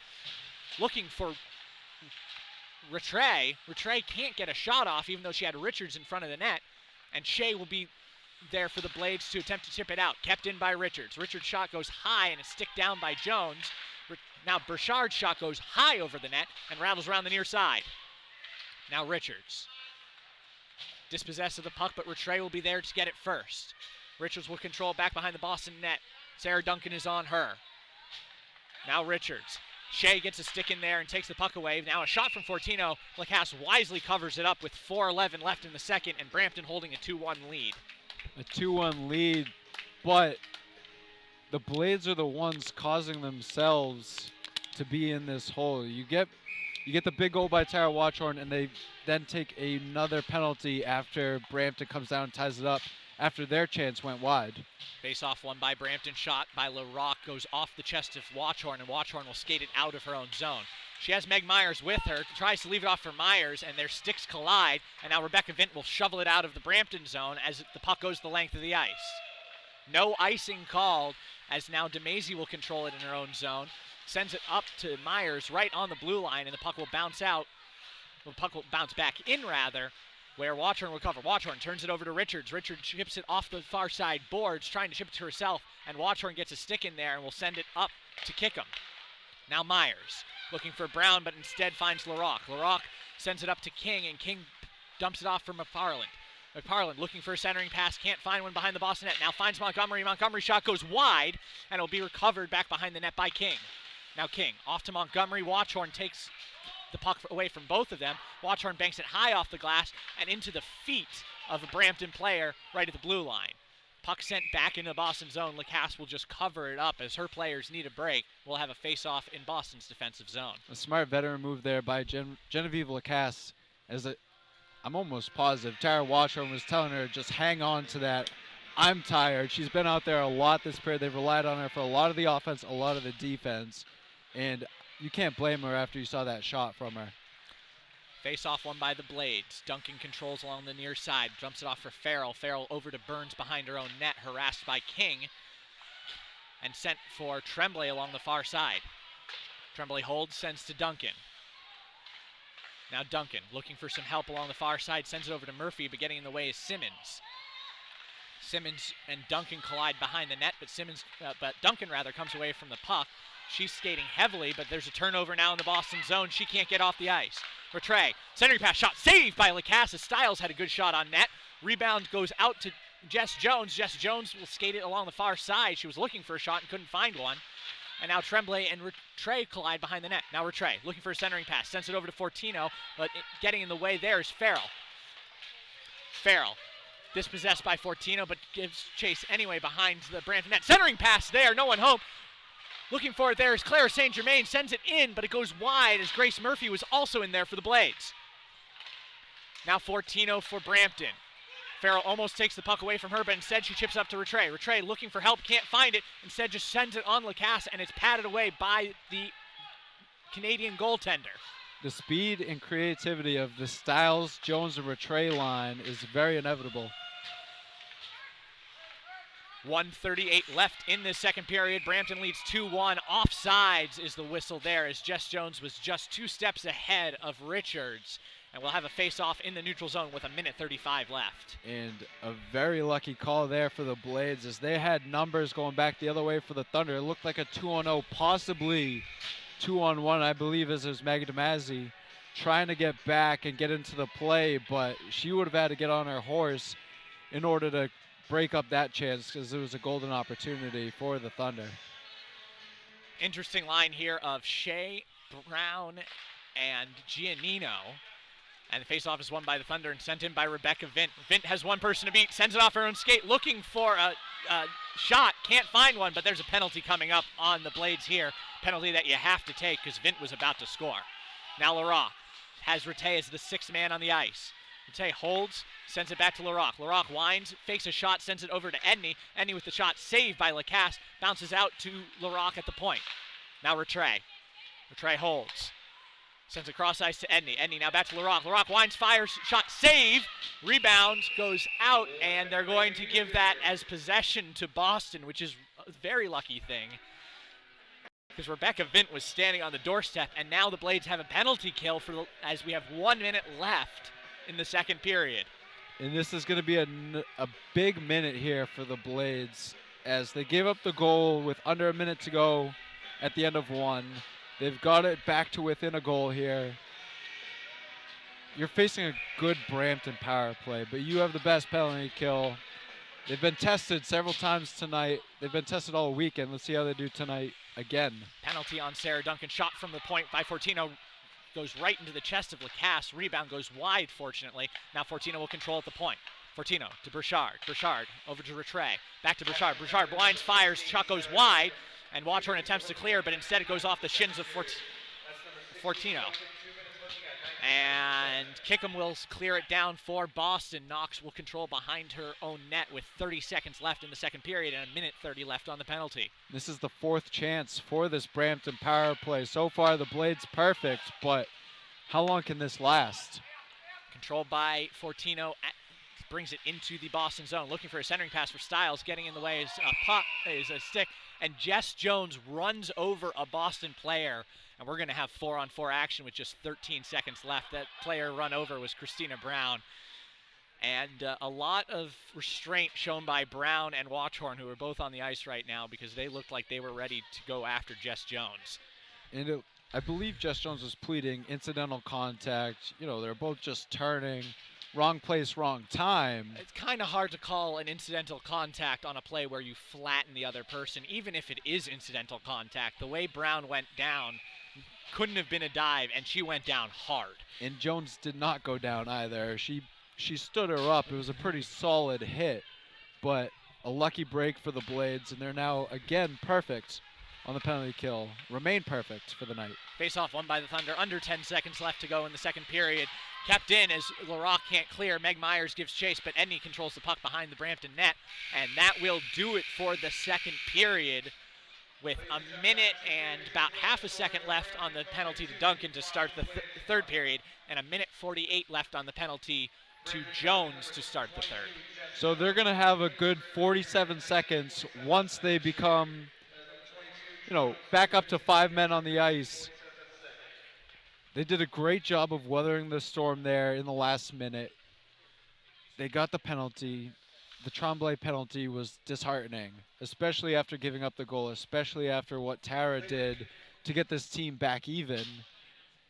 And then a penalty like that, it's almost like the frustration's boiling over. It's gotten to that breaking point. But that's where you rely on your veterans. That's where you have to rely on them to sort of right the ship and get everything going in the right direction again. Yeah, Tara Watchorn's goal, beautiful hustle play. We don't keep time on ice in the CWHL, but it would be rather interesting to see how long she was on the ice. It was at least half of that period. Especially with Clara St. Germain being shifted up to the third line forward. We've seen her play defense when Drew Burns is in the box. We've seen her play defense when, was it Maggie DeMasi who was in the box as well. So she's been sort of moved up. She's been moved down. I jokingly called her the Swiss Army knife, but she's doing everything that coach is asking. Yeah. She's doing it very well, too. I think she's playing a very strong game, and that's something that you need, the versatility of these players. Meanwhile, for Brampton, Jess Jones with the goal for the Thunder. She had a goal last night. She is one of their leading scorers. And up until that point, we really hadn't seen that much from Jess Jones this game. Yeah, last night she was the one who played the part of Rebecca Vint today, where she was the one all over the ice. Instead, we saw Vint today, who had the first goal for Brampton, and now Jones has the second. And still, with that, we're calling it the second line, but the Stiles, Rattray, and Jones line, they may not be scoring as many goals as we would have thought we would see because of the way they played last night, scoring both of the Brampton goals. But with the speed, with the creativity, and the skill of that line, they're creating a whole lot of chances. They're just not finding the back of the net. And can you blame them with Genevieve Lacasse? We are now joined by Blades forward Grace Murphy. Grace, can you hear us? Yeah, I can hear you. Thank you so much for joining us, Grace. Interesting second period. You guys get a goal back, tie the game, and then Brampton gets a goal. Talk about the momentum swing there as the period came to a close. Yeah, I think we're playing pretty good hockey. It's been the best, 6 periods we played all game, 5 periods we played all season. And when Wachi scored that goal to tie it, it was huge. We came out with another great shift. Myers' line took it down. Looked like we got a penalty, or they got a penalty, but we didn't get a call. Turned back, they scored. Came out. We just got to keep going with it. It's a fun game. It's a really fun game. We're going to come out here, play this 4-on-4, and then get a little bit of power play and hopefully see where it goes. How do you guys keep from the frustration and boiling over? We saw it a little bit in that period with some of the penalties that were taken. How do you sort of keep that at a minimum and stay positive and get this thing going in the right direction? It's all about everyone cheering each other on the bench. Someone goes out, makes a play they shouldn't, you have your teammates to back you up. I think that this team, they're pretty chippy. It's fun hockey, but we just got to keep our heads in it and keep going. All right, thank you so much for joining us, Grace. Appreciate the time, and good luck in the third period. Thank you. That was Blades forward Grace Murphy, who's been playing on the second line today, and also the second penalty kill unit. Interesting comments from her about the what happens when penalties are taken. Obviously, not naming names with her, but the Ellie Tremblay penalty. Her talking about her picking up her teammates, which I thought was very interesting and definitely a good mentality to have. And especially the Ellie Tremblay penalty, but looking back, the Maggie DeMazzi penalty as well, where, you know, they're both holding on to the stick, they're both being a little bit chippy, and she's the one who takes that extra shot, gets called for it, and just like that, you're down a man, and you have to do another penalty kill. It's one thing to be successful in these kills and not let it kill you that way, but, you know, after a while, I don't know if you can keep up 97, 98%, whatever it has to be at now. It's 98% according to my internal calculations, but then again, I'm really bad at math. So it was 95 yesterday. They haven't allowed a power play goal. They've had, I believe, since in the past 5 periods, they've had 7 penalty kills, somewhere around there, because they had the double last night. They're 4 for 4 today so far. I mean, they're doing a great job. I think they do a good job of active sticks, getting in shooting lanes, getting in passing lanes. And of course you have Genevieve Lacasse. I mean, that's got to be your best penalty killer, and she's been phenomenal all season long. The downside with putting that much pressure on Genevieve Lacasse, although we only have 27 shots on goal for Brampton so far in this game, Lacasse is used to seeing 51 a game. She's getting bored back there, I think. know, she's getting bored. It's not her normal workload. The downside is that when she faced her 48th shot yesterday, it was on a breakaway, and there was nothing she could do. If you have an all-world goaltender, yes. The defense has done a much better job in these past 2 games of picking her up. Now it's the offense's turn to do so. The past 3 games, really, if you go back to the Sunday game against Calgary, yeah, the shot total was very high that game, but they limited the shots and the scoring opportunities, at least in the first and the third period. The second period, not so much. There was some bad turnovers, a few blips here and there, but overall it was a better game, a more concerned effort, defensively at least, for the forwards, for the defense, for the unit as a whole out there. That will do it for our coverage here on CWHL Live of the second period. We'll be back in about 13 minutes for third period action. After 2 periods of play, the Blades 1, the Brampton Thunder 2.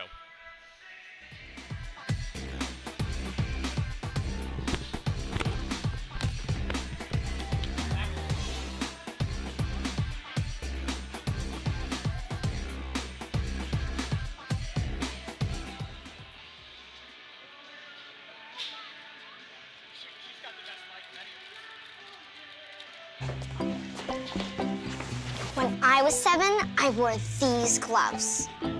They held this stick. Well, these skates carried me over the blue line. We won the championship, and now it's all yours. Cool. Oh, and this mouth guard. I'll get my own. Thanks. The 5th season is when spirit for the game gets passed down. That's why we're proud to support over 5,000 teams. Hey! 100% drive. Hey! 100% passion. 100% effort. But women in sports get only 5% of the attention. Canada's dairy farmers believe women in sports should be seen and heard loud and clear.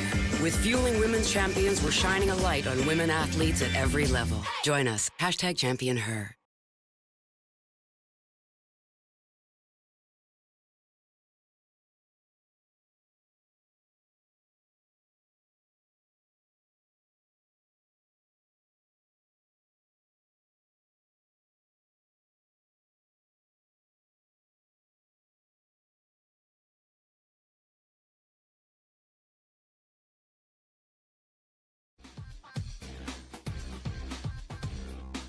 Monetizer in the center.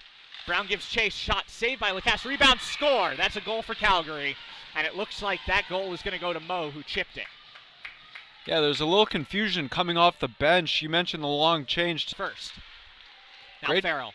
Great job there by Farrell to seal off Jenner and win that puck battle. Turnover by Farrell, sent over to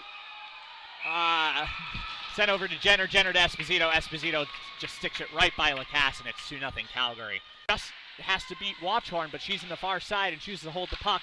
Centering pass shot saved by Lacasse as the defense for Boston broke down yet again. And we're starting to see some very good opportunities for the Inferno. Jenner skates it across center ice and into the Boston zone where Watchorn dispossesses her, but Lovell recovers. Lovell centering pass, shot, and score. Jenner with the goal for the Inferno, and it's now 3-0 Calgary. Yeah, and to help for the Inferno, coming away with the Shea, centering pass, shot, score! Megan Shea with her first professional goal, and the Blades are on the board. It's now 3-1 Calgary. Yeah, that's just a lot of hard work by Megan Shea. Digs the puck out of the zone, and Esposito will recover along the near side board, far side boards. Now Esposito stick handles through the zone. Shot, score. That's a backhand goal there, and it looks like it was Jenner, and now it's 4-1. Actually, it was Lovell, my mistake. So Lovell with to the far side. Now Myers over to Kickham. Kickham with the centering pass to Brown. Shot, score! Christina Brown with the goal. It's 4-2, and that was a beauty by Brown. Yeah, great. Cunningham looking for an open shot. Centering pass is gloved and held onto by Lacasse, and we'll have a face-off in Boston's zone with 7:36 left in the third. Genevieve Lacasse smart enough to know.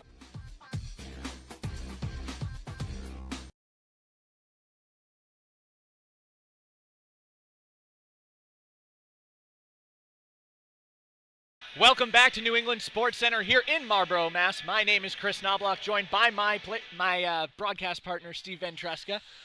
2-1 Brampton leads the Boston Blades after 2 periods of play. And Steve, interesting second period. The Blades and Thunder traded goals. Tara Watchorn for the Blades, Jess Jones for the Thunder. Yeah, it was the first goal going back to the first period for the Thunder. It was Vint with under a minute to go as she just seemed to walk right out in front and score, roofs it over the net as she takes the puck away from Tara Watchorn here behind the net. Watchorn tries to beat her, and Vint walks right out front. Lacasse is already down, tries to beat her glove hand. It pops in the air, and it was a mad scramble, I believe, by Watchorn, by Lacasse. A good effort by both, but the puck just seemed to pop up and over the net, up and over the glove hand of Lacasse, ended up in the back of the net. Ended the first 1-0, but the Blades got the next one on the board. As we saw that effort, Tara Watchorn atoning for her earlier sin and giving up that goal to Vint. She scores for the Blades on a beautiful play right over the stick side of Liz Knox. And she seemed to do it all herself as she stole the puck in the defensive zone at the very tail end of that penalty kill and started to go coast to coast there. As, you know, tops of the circles or so, she lets go a very good wrist shot. It hits off the crossbar and down into the net, giving this Blades team life. We heard Grace Murphy in between periods talk about how much that energized the team and how much it got them going. Of course, Thunder get it back. They have the 2-1 lead right now on a goal by Jess Jones. Yeah, and it was the Jess Jones line that's been causing problems all game long and all weekend long for this Blades defense with their speed and their skill. And it was Rattray circling the net, sends the puck back in front, and Jess Jones is alone there. Genevieve Lacasse already down following the puck, and it was backhanded up and over the pad and into the net. 2-1 Brampton lead as we stand. Third period is underway. 4-on-4 action to start the period as there are penalties on the Blades, Duncan and Jess Jones for Brampton. There will be a power play for the Blades after the penalty to Duncan expires. Puck in the Boston zone. Fortino controls along the far side. Farrell is on her. Coming in to help is Claire St. Germain. Claire St. Germain comes away with the puck, sends it off the rear boards. Rattray giving chase, and the puck will be brought out to Burchard. Burchard over to Fortino. Now back to Burchard, back to Fortino. Burchard and Fortino rotate. Now Burchard with the puck along the near side, off of Ellie Tremblay's waist, and Rachel Farrell will take the puck, the loose puck, and send it out of the Boston zone up for Maggie DeMazy, who can't control. Now Leroy. in her own zone. Tremblay is on her, sends it over to Bouchard. Bouchard up to Richards. Richards chips it into the Boston zone. Vint gets a stick on it, but she is offsides as there's now a power play for the Blades. 44 seconds left on the Jess Jones penalty. And an interesting move there by Coach McCloskey as he held Watchorn and Burns out to start that period, only to give them the chance with the most time here for the power play. You want your best offensive weapons out there, and that's just what he did. Face-off won by Boston, now controlled by Tara Watchorn. 37 seconds left on the penalty to Jones. Now Burns, cross center ice up to Brown. Brown has Myers with her setting the pick. Now Brown looking for a centering pass, can't find one. Harassed behind the net by LaRock, and LaRock will attempt to clear, cannot, with Watchorn controlling the puck. Watchorn falls down as Rebecca Vint got a stick in there, but manages to maintain control and sends it over to Myers. Now Myers, back to behind the Brampton net to Burns. Now back to Watchorn. Watchorn holds, dropping down to block her as Richards. Watchorn shot, save, rebound as Knox just took a stick to the face from Kickham as the penalty expires to Jones. Puck in the neutral zone. Burns fights for it along the far side, and Kickham will touch it, but she is offsides, and we'll have a stoppage of play with 18:03 left in regulation. And that's a few times it looks like Knox has a hard time handling that high, hard shot, especially coming from the point from Tara Watchorn, and the puck just sort of bounced up and sat right there in the slot over the stick of Kickham, over the stick of Myers, and it's just really been hard for that top line to get going. Face-off won by Brampton. Now controlling it along the point is Duncan. Duncan's shot goes in, but coming away with it is Brampton. Now turnover. King holds the puck, looking for a centering pass. Instead goes off the side numbers of Duncan. Shot by McParland, and that is a score for Brampton. Lacasse never saw that puck as it was a long cross-ice pass, and McParland just puts it right over her shoulder. It's 3-1 Thunder. The turnover neutral zone there by Maggie DeMazy. And King comes back, sort of just feathers one to the other side, hits off of Duncan, a bad bounce for the Blades, right on McParland's stick, and she goes up and under the crossbar, beating Genevieve Lacasse, something that you don't see that often on the initial shot. Usually it takes a rebound, a second, a third, a fourth chance to beat Genevieve Lacasse, but just a great shot up and under the crossbar, much like Tara Watchorn's goal. Watchorn controls the puck at her own blue line, sends it over to Burns. Burns centers it up to St. Germain. St. Germain chips it with her stick up into the Brampton zone, but the puck will come back the other way and Watchorn will recover. Watchorn sends it cross ice to Burns. Burns at her own blue line, now cross center ice and right into the Brampton zone, but it will go right to Whitaker. Whitaker will send it out. Now Rattray has Jones with her. Falling down is Watchorn, shot by Whitaker. That's a score. That is probably one of the, I'm at a loss for words. That was one of the easiest goals scored on Genevieve Lacasse all season. Yeah, it was another turnover by the defense of the Blades. This time Drew Burns getting stripped at the blue line, and it was Rattray who just walked in on her forehand side, down the left-hand side, beat Genevieve Lacasse up and under the crossbar again, this time block her hand instead of the glove. 4-1 Thunder, 2 goals in under a minute with 17 minutes left now in regulation, and the Thunder again in the Boston zone. Now Brown fights for it along the near side. Chipped up and out of the Boston zone to Bouchard, who will recover in the neutral zone. Brings it back in her own zone where Christina Brown will pressure her. Kickham and Stiles now fight for it, and we'll have a stoppage of play. Looks like we have a penalty coming up. And those goals were so close together. They're being announced together here. When was the last time you saw Genevieve Lacasse give up 2 goals on 2 consecutive shots like that? But you are right, Chris. It is going to be Stiles going to the box, it appears. And the Blades. And Kickham going to the box as well for the Blades, so we're going to have a 5-on-5. A little confusion here.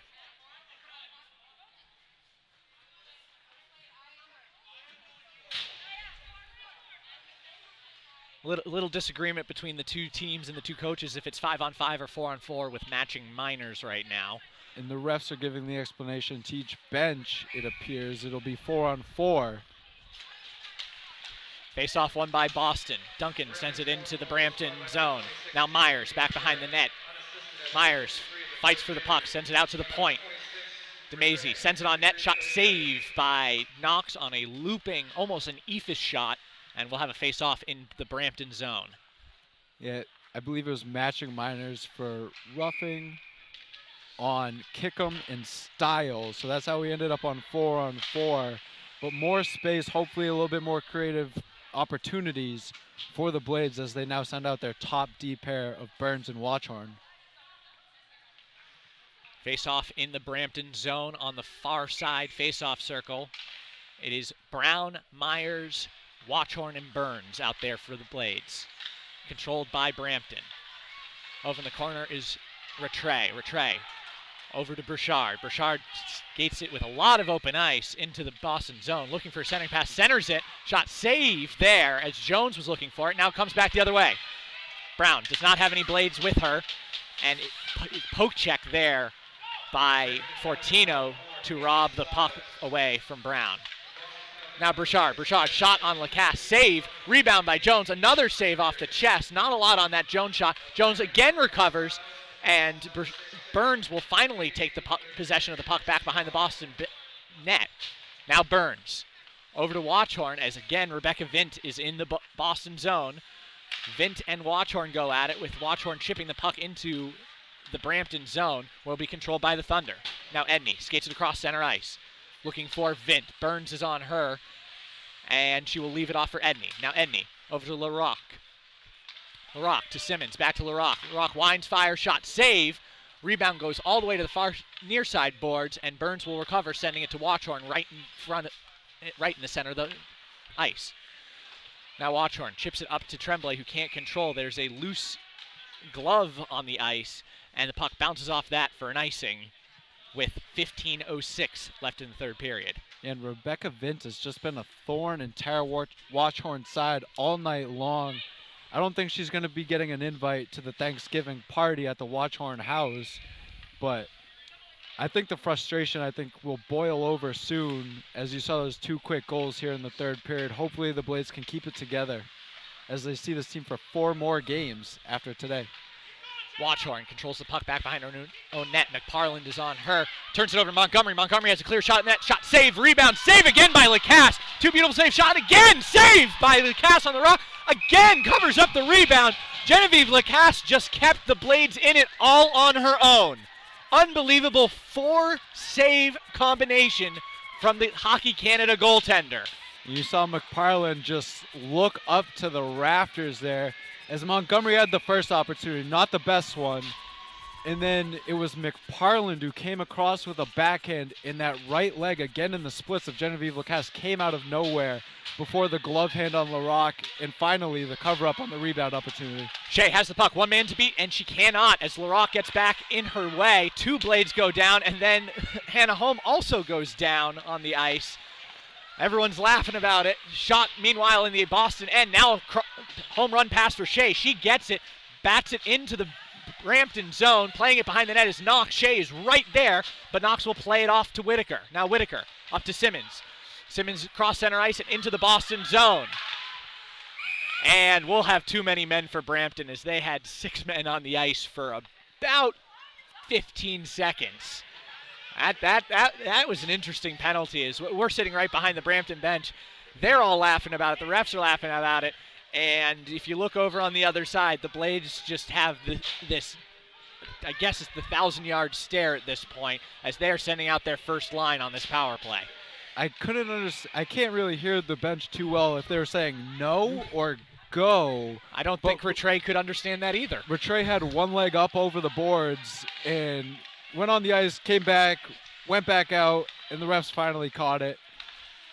Watchorn holds the puck. She's harassed by King, tries to put the shot on net herself, but can't. Recovers her own rebound, swaps place with Meg Myers. Watchorn over to Myers. Myers with a shot on goal. Save, rebound, save again, rebound, save again. Loose puck right in front of the net, and there's a big pile up. Knox is down in a split, but we can't see where the puck is right now. I believe there was no signal for a goal. No signal for a goal, but looks like the puck is still in the crease. The refs lost sight of it as Knox is down in a full-on gymnast split. It was a great job by Meg Myers after getting that pass from Watchhorn just to fire it at the net. You had Brown in front, you had Burns crashing the net, you had Kickham out there, and, you know, hope for the best. Face-off won by Boston. Brown fights for it, shoots it over to Myers. Myers back over to Kickham along the near side. Kickham looking for help, bounces off the boards back to Brown. Brown to Burns. Burns swaps places with Christina Brown, the assistant captain. Now back to Brown. Brown shot, saved by Knox, rebound in front, another scrum in front, and Kickham gets decked in front of the Brampton net, and things are getting chippy. And this is what I was talking about, and I think you heard Grace Murphy allude to, where this is one of the chippier teams, and we've seen it over and over again, and this is what I was talking about with that boiling point. You know, the Blades are playing to the whistle. That whistle comes, they have a lot of players going to the front of the net, trying to crash the net, trying to play good, hard hockey, and we have a 5-on-3 coming up as Simmons comes off the ice, or actually, no, a matching minor with Drew Burns, Richards, excuse me, as Drew Burns also comes off the ice, so that won't help Boston out. Meanwhile, Tara Watchhorn chatting with Rebecca Vint, who is out on the ice. And it looks like we're going to have 4-on-3 play? Yes, 4-on-3 play here with the matching minors. I don't know if that was a question that you were asking me, It was a rhetorical question. But it looks like 4-on-3. You're right, Chris. I think they're going to get Burns and Richards. Richards for the body check after the whistle, and Burns for the retaliation because of the hit on Kickham, who does look like she's okay. She is one of the four still remaining on the ice, as it is Kickham, Myers, Brown, and Watchhorn. They're going to 3 forwards for the 4-on-3 power play, and it looks like it is Vint, Fortino, and Burchard, the 3 penalty killers for the Thunder. That is a very powerful penalty kill there for the Thunder, especially with Rebecca Vint still out on the ice. She and Watchhorn had matched up all day with each of them scoring goals. So this is going to be an interesting PK to watch here. So we'll have a minute 21, and it appears it's now a 5-on-3. I believe Richards gets a second minor for the hit on Kickham, and then the after the whistle stuff with Drew Burns that matched up. So it's going to be Ellie Tremblay coming out, joining the power play for a minute 21, 5-on-3, a very lengthy opportunity for the Blades. Face-off won by Boston. Now Tremblay over to Watchhorn. Watchhorn creeping in on goal. Fakes a shot. Now back to Ellie Tremblay. Tremblay looking for shooting lane. Over to Myers, who whiffs on a shot, and the puck will rattle out to the blue line where Watchhorn recovers. Now Tremblay right in front of the Brampton bench. She falls down. Puck is loose, goes to Christina Brown, who manages to get it back to Tremblay, and Brown goes down in the corner. Shot on goal, rebound, and there is another check to the face of Erin Kickham by Rebecca Vint. And Lacasse leaves her net. This game is indeed getting very chippy. Vint will play the puck off her skate. And we have another penalty coming up here on Rebecca Vint, and this creates an even stranger opportunity for the Blades because now they get to go after Brampton without their best player tonight. And Vint will sit for a rough, it looks like, as I'm not sure which one they're calling. She got Christina Brown in the corner, and then she also got Ellie Tremblay after that shot attempt that went up high on Knox that she was able to block her down. Another extended 5-on-3 for the Blades as Tara Watchhorn will stay on the ice. Now Watchhorn controls the puck. Looks for Farrell. Farrell back to Watchhorn. Watchhorn fakes a shot over to DeMazy. DeMazy's shot bounces up and off the side boards, and the puck will be rattled back to Genevieve Lacasse. 30 seconds left on the penalty to Rattray. Minute left on the penalty to Richards. And the penalty to Vint is not even on the board. Now Watchhorn. Over to Farrell. Back to Watchhorn. They're trying to get her the shot. Centering shot there. Shea couldn't tap it past Knox, but Blades maintain possession. Now DeMacy to Watchhorn. Shot goes high over Knox's net. That was a howitzer of a shot. And now back to Watchhorn. Watchhorn over to Farrell. Farrell back to Watchhorn. Watchorn looking for that shooting lane again, can't find it, harassed there by Edney. Now coming in is amazing shot by Shea. She can't get it past Knox. Now Watchorn holds the puck over to DeMacy. We are on the second set of penalties, still 5-on-3 advantage for the Blades. Now Shea over to Watchorn. Now over to DeMacy. DeMacy's shot goes right off the stick of Edney, but Farrell is there to collect it. Now DeMacy. Back to Watchorn, over to Shea. Shea with the centering pass looking for Grace Murphy, but it goes off of Knox's stick and back out behind the Thunder net. Now 5-on-4. Rattray out there for the Thunder. Shea goes down in front of the net, and Rattray and Murphy fight for the puck in the corner. Now Farrell comes away with the puck. She and Edney go after it, but Shea will come away with the puck. Centering pass there. Murphy was on her hands and knees and couldn't get a shot off, but DeMacy will keep it in the zone. Now Shea over to DeMacy, looking for Watchorn again. 53 seconds left on the power play for the Blades. Watchorn leaves off for Farrell. Farrell cross-ice pass to DeMacy. This unit's been out there the entire time. DeMacy's shot goes right into the chest of Knox, and we'll have a face-off in the offensive zone with 42 seconds left on the power play and 10:42 left in regulation. Very good puck movement by that unit, and you saw that they kept looking for that backdoor pass, trying to go high to low on the 5-on-3 opportunity. Shea had a chance at the side of the net. Farrell had a chance. They just seemed to go just wide, just under the stick, if they were tipped or not, but Tara Watchorn very frustrated right now. Watchorn still out there, misses a pass to Burns, and now Stiles is going to face off against Watchorn, with Watchorn coming away with the puck. Lacasse thinks about playing it, does not. Watchorn will leave it off for Burns, and the Blades will come back the other way. Now Watchorn, behind her own net, up to Brown. Brown looking for Kickham. Kickham swaps sides. Instead, she dumps it off for Myers. Myers chips it in along the far side boards. 15 seconds left in the power play for the Blades. Burns plays the puck along the near side. She is harassed there by Cation. And Cation will come away from the puck, chips it off her own player, Fortino, and now up to McFarland. McFarland has Fortino, but instead of attempting a shot, holds the puck, and the penalty expires. The Blades do not score on the extended 5-on-3. Now McFarland over to Burchard at the point. Burchard over to Fortino. Fortino saucers it towards the net. Cation was there, but she did not get a stick on it, and the Blades will recover. Now Burns over to Duncan. Duncan chips it out of the zone over to Myers. Myers sends it into the Brampton zone as the Blades go off for a change, and Knox will control it behind her own net.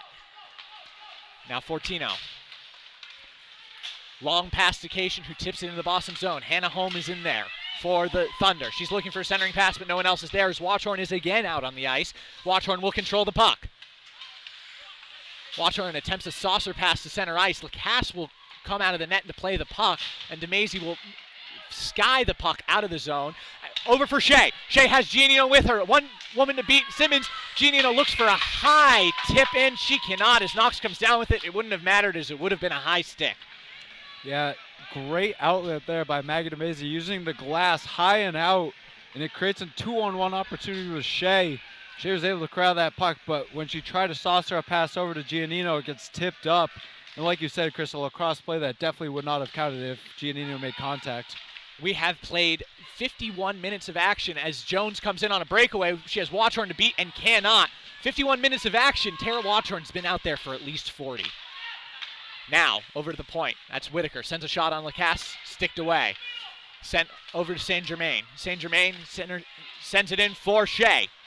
Shea looks for a centering pass, instead chips it high over Knox's net and into the corner where Giannino gives chase. Now Giannino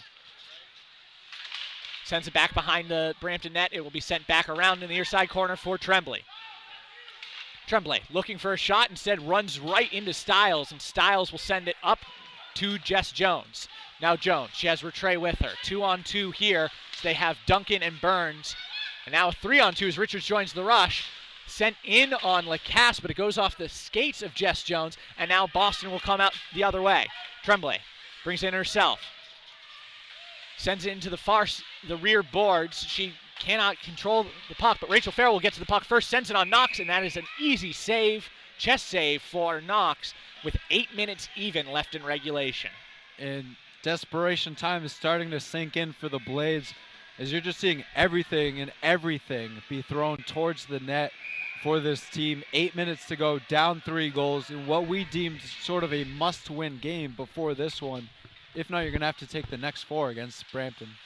LaRock controls the puck in her own zone. Skates behind her net. Rachel Farrell is there on her, so is Grace Murphy.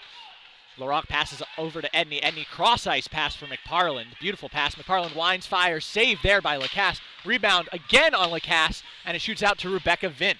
Now Edney, right at the top of the point, over for Vint. Vint's shot goes right to Duncan, who scoops it away from Lacasse's net, but McParland will control. McParland's shot goes off of Murphy. Now centering pass. McParland attempts a backhand on net, and it will be covered by Genevieve Lacasse. And you mentioned the minutes being logged by Tara Watchhorn and the rest of this defense crew. They really are down to 2 defensive lines. Claire St. Germain has been moved up almost on a permanent basis, besides the penalty kills, it seems, to a forward position. And they're doing a great job of, really limiting Brampton's opportunities in this game. Now Myers holds the puck right at the blue line as there were 2 Boston forwards over the line. It'll be controlled by Fortino back behind the Brampton net. Now King, right in front of her bench, brings it across center ice. She has Montgomery with her. King with a shot, was going wide, but Lacasse decides to cover it up anyway. We'll have a face-off in the Boston zone. And Steve, we mentioned before the game how Meg Myers was going to be a big impact. So far, we haven't seen a lot from that top line, specifically her, which is of concern for this Blades team. Yeah, they really need to let her and the rest of that top line with Christina Brown and Erin Kickham to get going and create some more offensive opportunities. We thought we were going to see it after the Inferno game on Sunday last week. Haven't seen it yet tonight, but there's still 6:41 left to go. Duncan controls the puck in the Brampton zone, shoots it right into King. King sticks a leg out, and the puck will squirt wide as Fielding Montgomery will now bring it out of the Brampton zone. Montgomery sends the puck into the Boston end boards, and it will be recovered by Myers. Myers, long cross-ice pass to Kickham, manages to beat Hannah home, and Kickham will bring it into the Brampton zone where she is met with resistance. Now Simmons, up to Jones, right at the Brampton bench blue line. She'll send it up to Hannah Horn, and Hannah Horn will send it back behind the Boston net. Now to Maisie, plays catch with Burns behind Boston's net. Jones is there to harass her. St. Germain barely clears the puck, and then we have a shot all the way from about halfway between the blue line and center ice by Whitaker, gloved down by Lacasse. Now McParland looking for Jones at the center, scooped away by Burns, and Burns will send it over to Giannino. Giannino fights with it McParland. McParland comes up with it, centering pass again for Jones, looking for Vint. Vint can't get a shot off, and the puck will bounce out to the far side boards where Jones and St. Germain fight for it. Now Vint. Over to Simmons at the point. Simmons' shot goes on Lacasse. She didn't see it, and Jones' stick actually gets in the way of her shot. Now McParland looking for help again. Finds Whitaker, but Whitaker can't control, and will have to regain possession along the far side boards. Now Vint right in front of the net. Pad save there by Lacasse. Fighting for it are Giannino and McParland. Coming in to help is Rattray. And puck is held against the end boards. It's in Burns' skate. Coming away with it is Brampton. That is McParland. Fighting for it are St. Germain and Burns. In there also is Rattray. Still held against the boards. And Claire St. Germain now has it on her skate. But coming away with is Rattray. Rattray off the end boards. Looking for a centering pass. Looking for Rebecca Vint. Shot. Centering pass there. McParland couldn't get a stick on it. Now Vint will hold. Vint looks for a shot. Goes off the skate of Burns, who is winded. And the Blades will attempt to control behind their own net. Now Richards. Looking for help behind the net. She has Rebecca Vint. Vint looking for a centering pass, and it will finally be scooped out of the Boston zone to Cation, but Blades cannot get the line change. 4:13 left in this third period. 4-1 Brampton. Cation skates the puck around to Edney. Edney over to LaRock. LaRock shot goes wide, and Cation is there to recover the puck.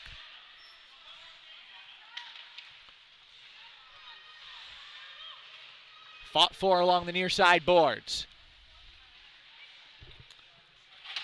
Watchhorn out there again. Puck goes to the center of the ice. Edney will take it at the blue line. Shot by LaRock. Save again by Lacasse. Back to LaRock at the point. She'll bounce it off the far side boards for Richards. Richards looking for a centering pass, goes to Giannino, backhand save by Lacasse, and the Brampton Thunder are certainly not taking their foot off the gas. And a much-needed glove save and a whistle by Lacasse there, as the line of Giannino, Clara St. Germain, and Megan Shea were pinned in their own zone. Drew Burns and Maggie DeMazzi, hands on their knees, it seemed, as they were trying to defend, trying to keep up with everything, and the Thunder just kept on rolling. Puck controlled by Boston in their own end. Now out to Ellie Tremblay. She has Farrell. 2-on-1 if she hurries. She puts the shot on net herself. Saved by Knox. Murphy with the rebound. Saved again. A third shot on goal, but getting in the way there's Fortino, and Knox will finally cover it up. Good breakout there by the Blades with 3:15 left in this game, but they still can't get the puck past Knox. And Knox has been very good so far this game. Everything that we've seen from her just as impressive last night as Howe. Fortino controls the puck along the far side boards. Up to King. Watchorn attempts to keep it in, falls down, and Fortino will recover the puck. Sends it to the center where Fielding Montgomery is waiting for it. Montgomery up to Hannah Horn, but is intercepted by Murphy. Murphy sends it back into the Thunder end, and Montgomery will come away with it. Montgomery, Hannah Horn, Murphy, and Burchard fight for it, and Burchard gives chase back into the Brampton end boards. Burchard leaves it off for Fortino. Fortino chips it up towards Cation, past Maisie, and now Vint comes in. She has help with her, looking for King. King can't get the shot off, and the puck will be batted into the protective netting with 2:33 left in regulation. And going back to Emily Knox, we were talking before the game about her numbers aren't as good as Erica Howe's. It's one of the weaker goals against averages in the league. Take it with a grain of salt, as they played several games against the Inferno. They played the Canadiens. But she looks very impressive here tonight, and she's out dueling Genevieve Lacasse. Whitaker shot on goal, saved by Lacasse. Rebound goes wide towards the end boards, and Drew Burns will take it away. Now Brown attempts to send it up to Myers. Can't do so, and the puck will rattle around back behind Boston's net. DeMazie, who's also logged a lot of minutes, sends it up for Myers. It goes off Myers' skate. Knox has to play it. Intercepted by Myers. Her backhand shovel goes wide, and it looked almost as if Knox kicked the net off the pegs to prevent that breakaway. And Meg Myers, that's the hustle. That's the sort of the jump that I was looking to see out of this top line, especially her after missing last night's game. Great opportunity, and incidental contact with the net there, it appears. Some suspiciously incidental contact. Under 2 minutes to go in the third period. Puck controlled by Brampton. Richards brings it into the Boston zone. Giving chase is Duncan. Duncan backhands it towards Watchorn. Watchorn has Myers with her. Gives it up to Myers. Myers has a 3-on-2 if she hurries. She does hurry, but Brampton gets back in time, and we're going to have a penalty here coming up as Myers got tangled in the stick of LaRock. Yeah, and Liz Knox, not to dwell on this too much, but kicked the net off, I would say 4 or 5 times already tonight, intentional or not. Something to keep an eye on, but LaRock, I thought she did a good job defending there. Stick got tied up. Meg Myers tried to cut inside. That stick was tied up. Trips over it. And it looks like the Blades will get one last opportunity here on the power play with just 1:37 to go in the game. Power play for the rest of regulation lets the Blades score. Now DeMazie sends the puck on net. Shot goes over Knox as she made a stick save. And Fortino will attempt to send it out of the Brampton zone, and she does. Lacasse plays it up past the hash marks over to Watchorn. Watchorn, cross center ice, looking for Tremblay or Farrell, but it goes between them, and the puck will be again cleared to the hash marks where Genevieve Lacasse comes out to play it. Now DeMazie in her own zone. Over to Watchorn, back to DeMazie, who brings along the near side and into the Brampton zone. Skating as if she is a forward, but she turns over to Burchard, who sends it to center ice where it's gloved down by Tara Watchorn. 1 minute left in the third period. 4-1 Brampton. Tremblay brings it into the Brampton zone. Puck goes loose, and McParlin comes away with it, sends it back to Burchard. Burchard up to Fortino. Fortino looking for Rebecca Vint. Vint has one person to beat, Sarah Watchorn. Vint winds up, saved by Lacasse. Watchorn skates around her own net, always harassed by Vint. Now to Maisie. Looking for help, she gets it, but Rachel Farrell had her stick up and couldn't help her out as she crossed the blue line. Now Brown along the far side boards. 20 seconds left. DeMazy looking for Watchorn. Watchorn winds, fire, shot goes wide, and Farrell will give chase. Now Farrell over to Watchorn. 10 seconds left. Watchorn back to Brown. Brown looking for a shot over to Watchorn. Watchorn shot. Save, rebound, save again as it went off the skate and into the post of Knox's goal. A lucky save if I've ever seen one. And the Blades can't catch a break even though there's only 4 seconds left in this game. And it looked like Tara Watchorn would have her second one of the game there, as she couldn't believe that it did not go in. Boston wins the faceoff. Puck trickles down the length of the ice, and that will do it here. The Brampton Thunder defeat the Boston Blades by a 4-1 score, despite a Herculean effort by Tara Watchorn. You can't knock her effort, certainly. You can't knock what she did today. Yes, she got beat for that first goal, but this is a woman who just logged almost 45 minutes of ice time. And she certainly made up for it after the fact that it was a bad turnover. She may or may not have tipped the puck into the net. Couldn't really see from our vantage point. But the goal to breathe life back into this team in the second period, only to log more minutes, more ice time, be asked to do way more than you ever have before in your professional career. And she took it all in stride. She was out there for the last shift on the power play. Thought she had another one. Bad bounce.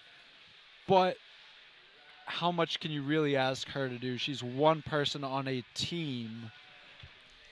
We've seen, really, Steve, what it boils down to is we are now 8 games into the season. The Blades are 1-7, and the 2 players who have kept them in this game, in this season so far, are the 2 Canadian Olympians, Genevieve Lacasse and Tara Watchorn. There is nothing more you can ask from these players. Now it's time for the rest of the team. Ellie, you've seen this from Ellie Tremblay. You've seen this from Christina Brown, the assistant captain. It's time for the rest of the team to start rising to the occasion to help their 2 Olympians out to win these games. They had a shot today. They had a shot yesterday. Yesterday was the best played game of the Blades season. But what they really need is to help out their 2 star players. And at a certain point, the learning curve sort of has to catch up with the Blades, and they start piecing this whole thing together. They've had enough time, enough practices, some game action. Earlier in the year, it wasn't a very polished product. Now, the last 2 games, even looking at today was a very good game with a blip there at the start of the third period. Those 2 goals on back-to-back shots by the Thunder completely took the air out of the sails for the Blades, and it was never a game after that. Yeah, you get the late power play.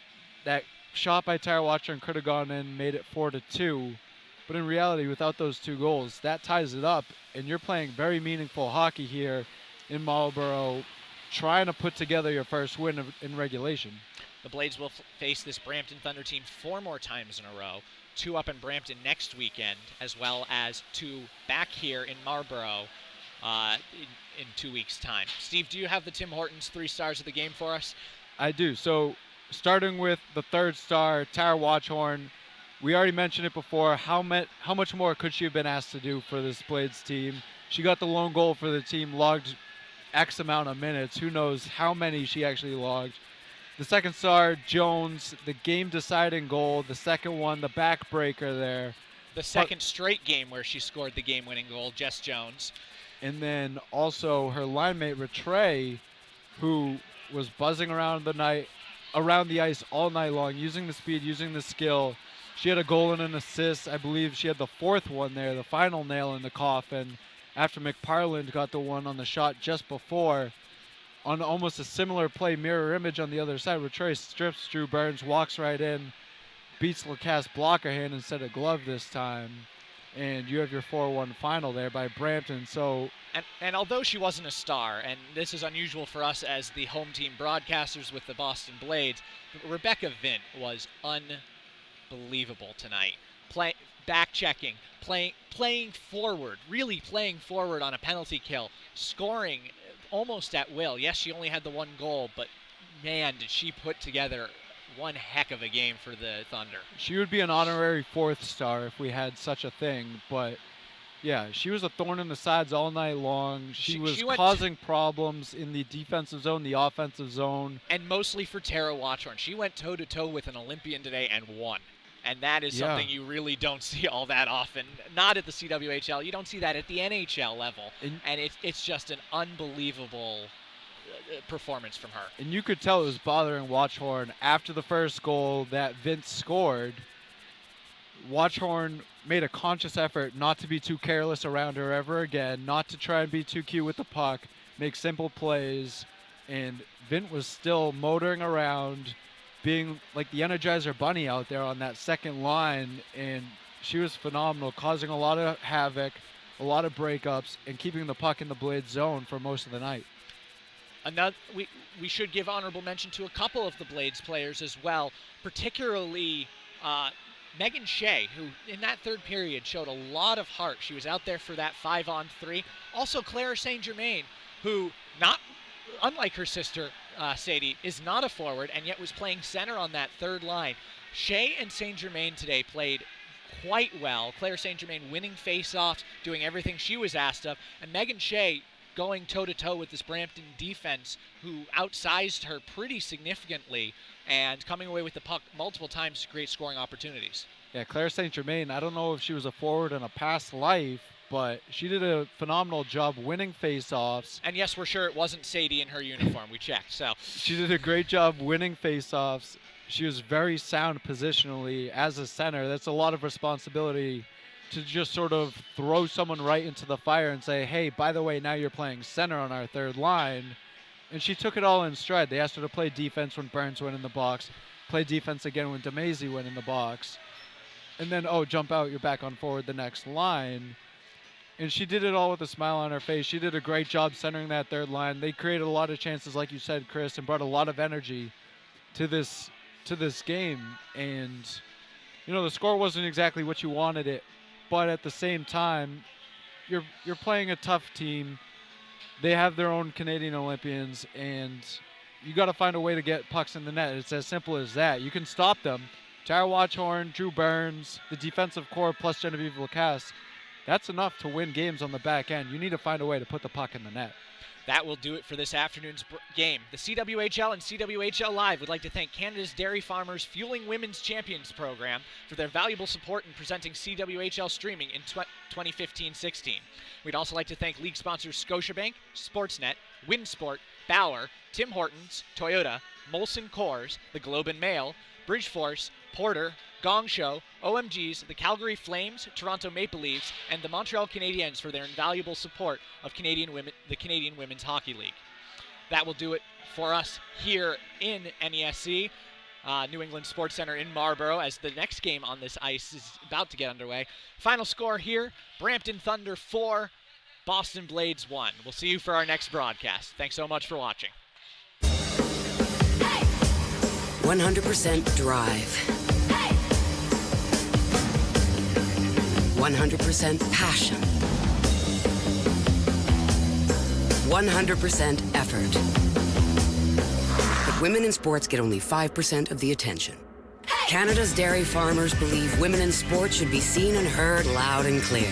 With Fueling Women's Champions, we're shining a light on women athletes at every level. Join us. #ChampionHer.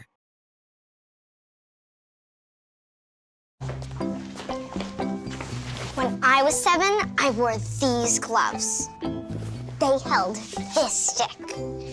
Well, these skates carried me over the blue line. We won the championship, and now it's all yours. Cool. Oh, and this mouth guard. I'll get my own. Thanks. The 5th season is when spirit for the game gets passed down. That's why we're proud to support over 5,000 teams.